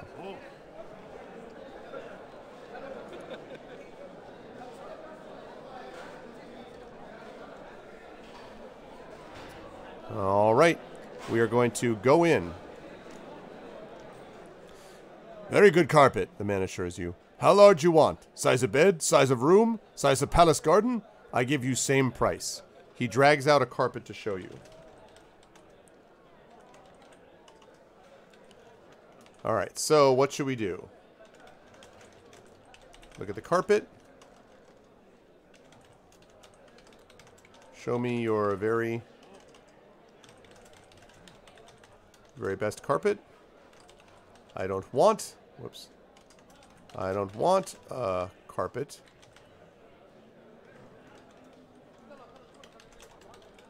Or cast a spell. There it is. What's it going to be? Look at the carpet. Show me your very best carpet. I don't want a carpet or cast a spell.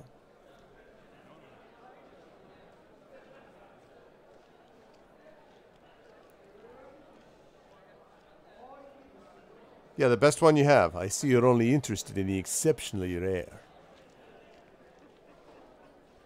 And then we say this is a robbery. Welcome! This is a robbery.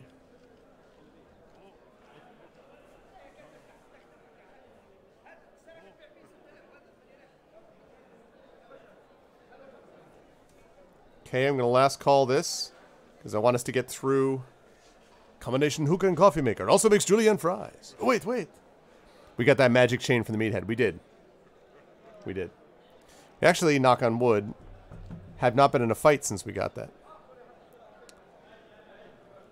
Will not break. Will not. It broke. Okay. Show me your very best carpet. Show me your best carpet. Certainly, he nods enthusiastically. How about this? He hauls the first carpet to the door, then heaves out another. The rugs aren't light, and he huffs and puffs as he moves them around. Okay. Look at the carpet. I don't want a carpet. Or cast a spell. So look at the carpet. I don't want a carpet or cast a spell. We're just basically getting done with this, and then we will sign off for the day. Yeah, oh god, the Rug of Smothering. Actually, the Infinity and Beyond ran into that in Horde of the Dragon Queen. They ran into a Rug of Smothering.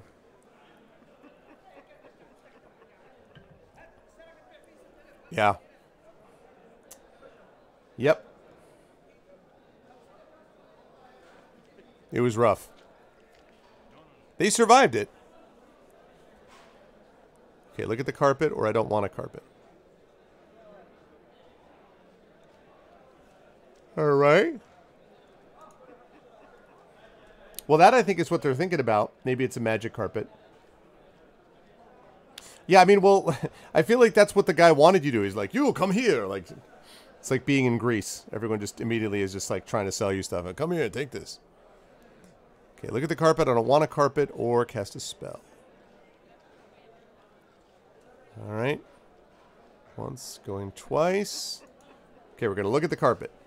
The carpet he is demonstrating to you seems to be made from about 100,000 moth wings stitched carefully together. The color is a dim gray. Here is one made of finest buzzmoth. He hefts the second carpet up on top of the first and pulls out a third. Something rolls out from under this last carpet and onto the floor. So do you look at the thing or ignore it? This one you can just do in chat. Look at the thing or ignore it. Look, look, look. Rug of Mothering. I like it early one. Look, look, look, look. Shiny look, look, look. Could be a boat. Could be a body. Alright, looks like everyone wants to look at the thing. You are distracted by the movement, but he misreads it for a shake of your head. Whatever it was rolls under the edge of the other carpets.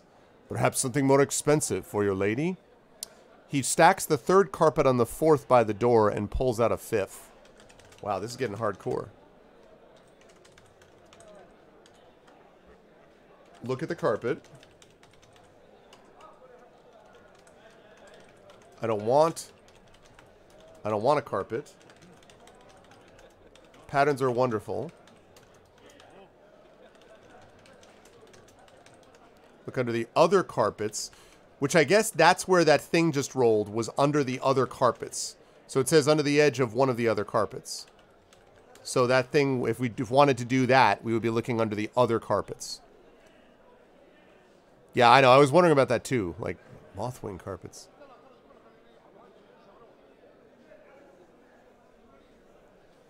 I mean, this thing could be anything. It could be a body. It could be a empty can of Lysol. It could be a pencil. It could be the Rod of Lordly Might. It could be anything. Alright, look under the other carpets or cast a spell. Could be a giant. he falls like, we just ignore it. Could be a container of raisins, in which case that would be death. So you have chosen death. Okay, I'm gonna last call this. From behind the rug you hear, I heard it through the grapevine. True. Well, maybe they need to carefully stitch it together to give it structural integrity.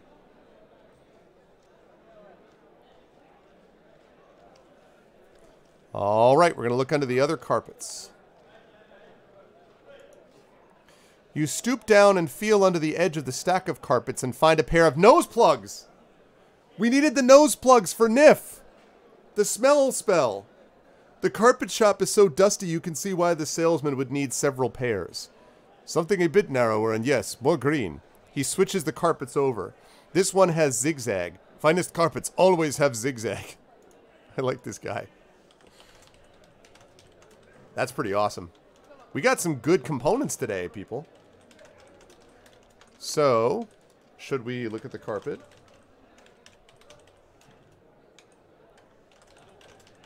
I don't want a carpet.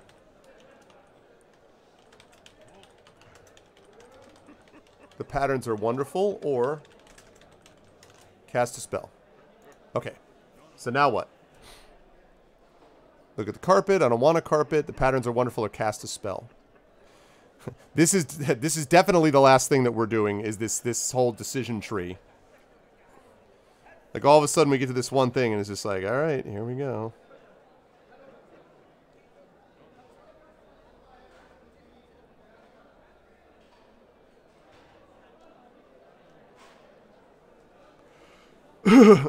Yeah, zigzags that make everything better. Okay, the patterns are wonderful. Chat is all over the place on this one. Okay, last call because I want to move this forward. Look at the carpet. I don't want a carpet. The patterns are wonderful. Cast a spell. I zigged when I should have zagged. Okay, we are going to close the poll with the patterns are wonderful. The patterns are wonderful, you say. The man pauses a moment in surprise. Clearly it is rare for a customer to say anything complimentary. Indeed, he answers. We employ only most talented children with smallest fingers. No shape they cannot weave. No shape at all, or you must be pleased. Ooh, I wonder if we can get him to weave a specific shape. I'm a little troubled by the fact we're using child labor, but I know, Sharian. This all ends up with us with a carpet. That's how this goes down. No shape at all, or you must be pleased. No shape, no shape, no shape at all. Sweatshop Mothwing carpets, I know. And of course, none of this is in the book. This is all Inkle going off on its own, which I think is really cool. We got 15 gold, we're good. Yeah. No shape. The carpet will become our flag. Child labor, where's the burn the rug store to the ground option? I know, right? Well, maybe they really want to be there. No, I know. Obviously, that doesn't work that way. Okay, it looks like no shape is what we're looking at. No shape at all, you ask, entertained by the man's hyperbole. The man nods. None bar the mighty circle itself. Zifzaf be praised.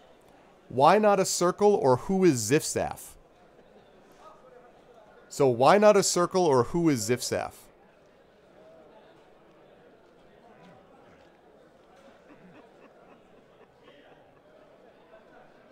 Why not a circle? Why not a circle? Why? Huda. So circle, circle, circle, Zifzaf, Zifzaf. 3 circles, 2 zifzafs. 3 circles, 2 zifzafs. 3 circles, 3 zifzafs. 3 circles, 3 zifzafs. 4 circles, 3 zifzafs. 4 circles, 3 zifzafs.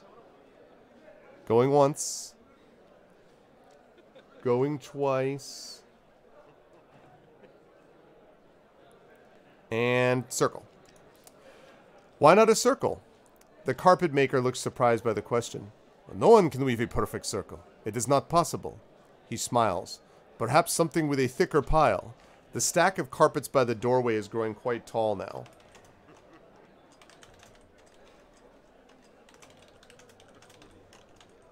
Okay, so do we... look at the carpet?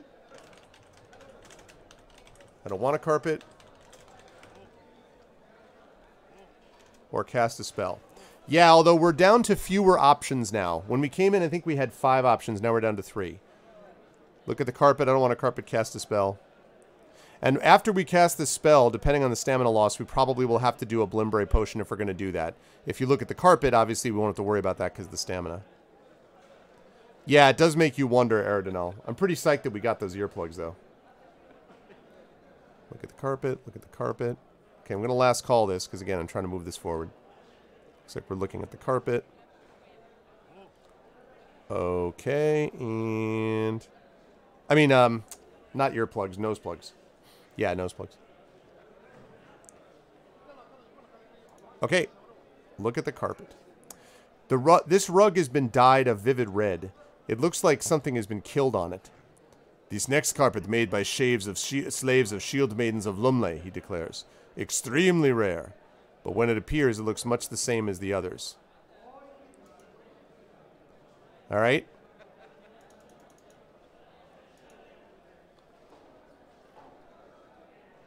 So now what? What should we do? Same thing. Look at the carpet. Cast a spell, or I don't want a carpet.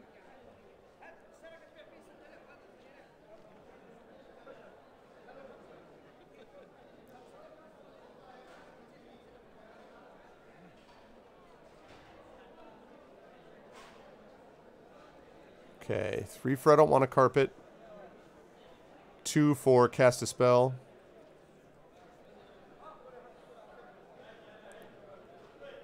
They might be. They might be. Fireball might be. Yeah, although, I don't know if you want to, like, burn up at a store, a carpet store, in the middle of a crowded market while you're sitting in the middle of the store. Your place is evil! Hadouken! Like, I don't... And somewhere, like, the corpse of the ashes of the Mantis Man laughs. Right, exactly. This will help us bring down this carpet store owning chain, but... We talked about this. Alright. I don't want a carpet. I don't want a carpet. I don't want a carpet. He smiles at you, a smile as broad as the horizon. As he pulls out another carpet, you begin to realize he has completely blocked the door of the shop. Oh, crap! At that moment, he whistles. Oh, crap! Oh, no, this guy is dirty. Okay, we look round, or do we race for the door? Oh, my God. Look round or race for the door?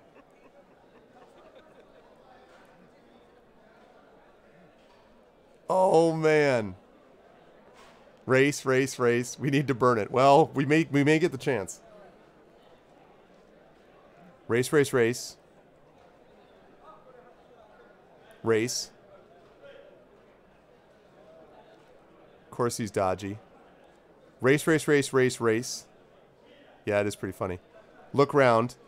So we've got 5 race, 1 look. 5 race, 2 look. 5 race, 2 look. 5 race, 2 look. 5 race, 2 look. 5 race, 2 look. Last call. Last call. 5 race, 2 look. 5 race, 2 look. Oh, man. This guy's so sketchy. We still got our nose plugs, though. All right. We're going to race for the door. You race for the door, heaving aside carpets to make an exit. But a moment later, everything goes black. You have been jumped from behind and rolled up in a rug. Do we cast a spell or wait? Man... Spell, spell, spell, spell. Spell, spell. Spell. Okay, it looks like everyone wants to cast a spell. Okay. You try to cast a spell, but you cannot. Your hands are trapped by your sides where you cannot move them. A moment later, the world overbalances. You have been hoisted up onto your captor's shoulders and are being carried out of the shop. Do we threaten them or wait? Oh my god, man. Khare, proving its stuff. Man, do we threaten them or do we wait? Oh, this is so, like, we started doing something and it took us way off the path. Oh my god, thank god there's an hour between my end of my one show and the beginning of GOG. Do we threaten or wait? Wait, threaten. 1 wait, 1 threaten. 2 wait, 1 threaten. Exactly, Snicer. 2 wait, 1 threaten. 3 wait, 4 weight, 5 weight, 6 weight. Okay. It looks like most people are in favor of waiting instead of threatening, okay? Wait. You are bounced along. You can see a tiny circle of light through one end of the roll and soon catch a smell of rotting fish. Then you are dropped to the floor. A moment later you begin to spin. One end of the carpet has been tugged. You roll forwards, you are free, and then you are falling.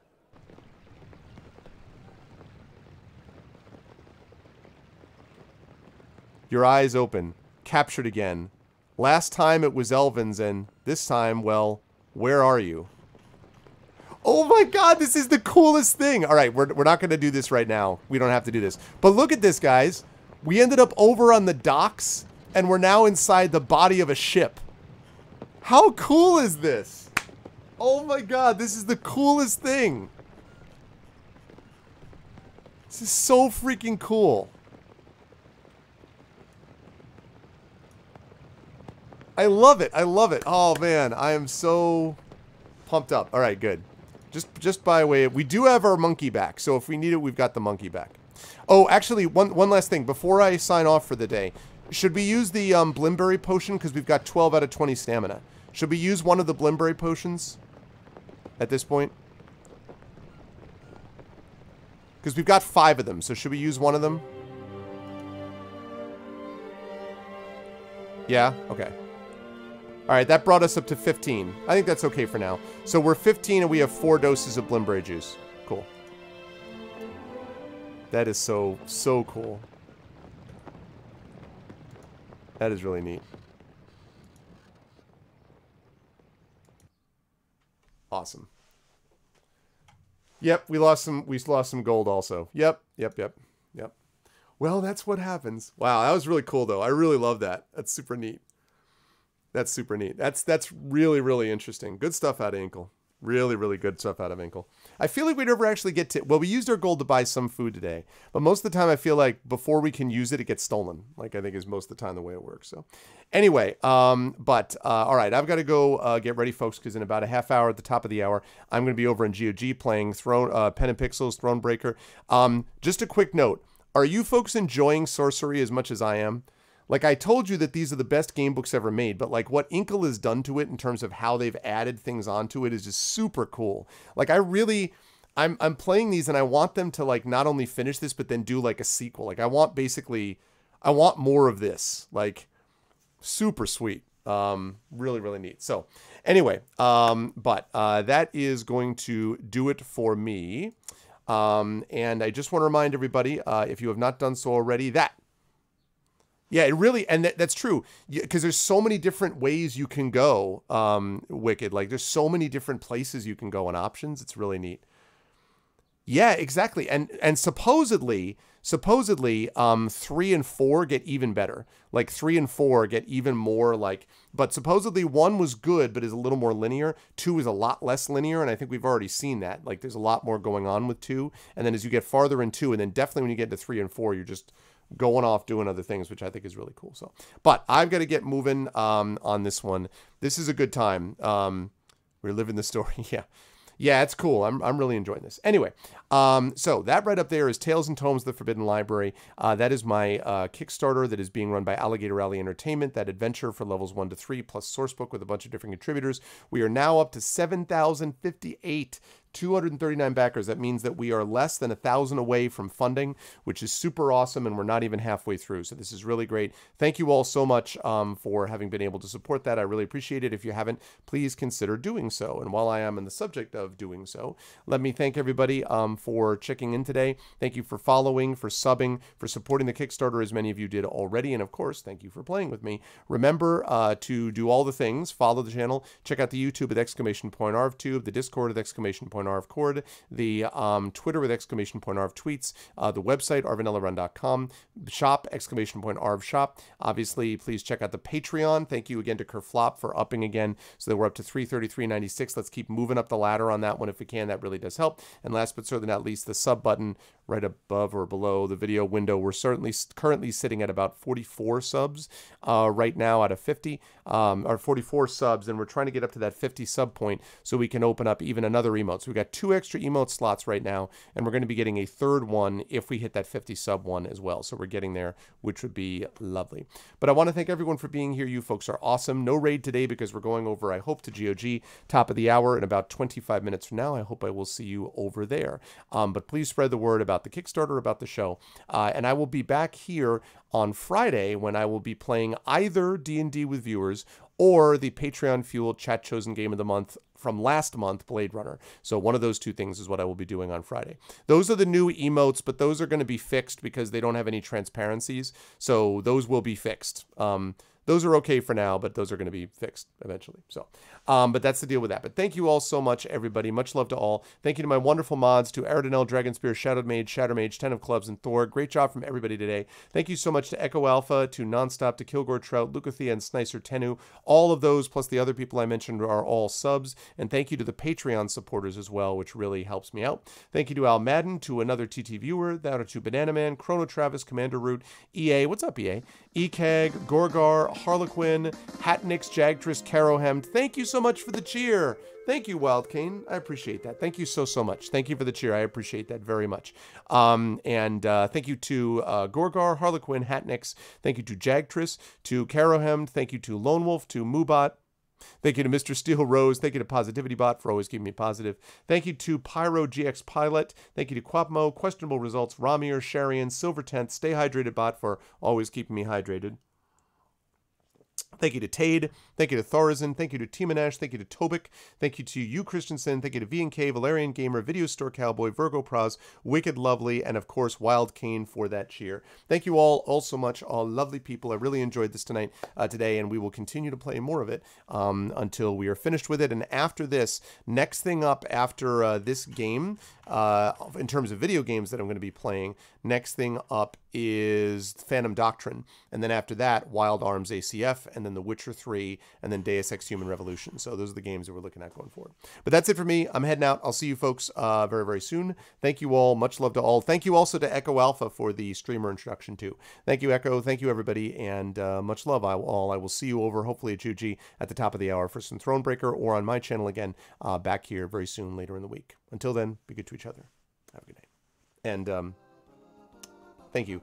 Also, always make sure to be careful of carpet shops and mantis men. I'm just saying.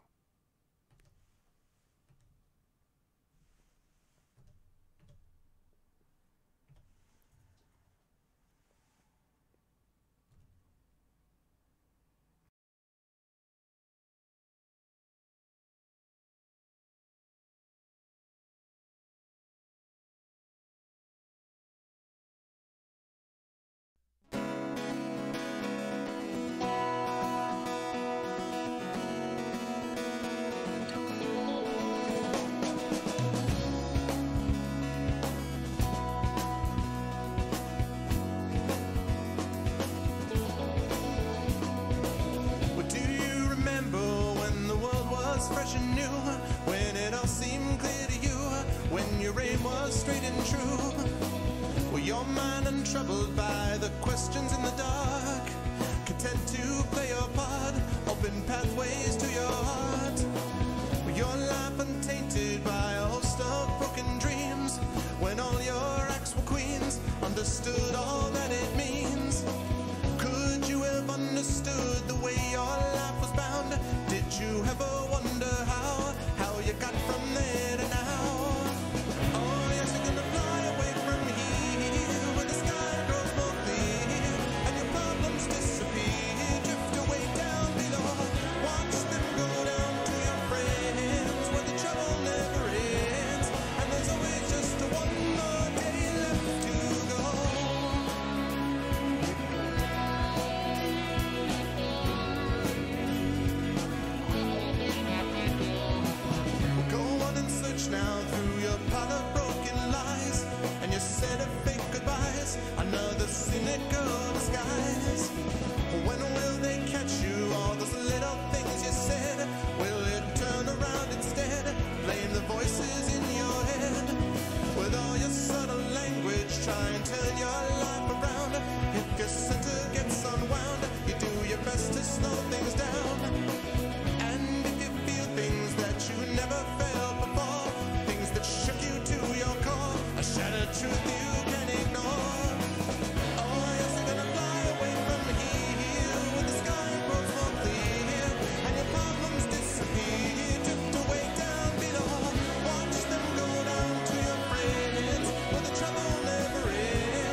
you got to see it through. You know you got to make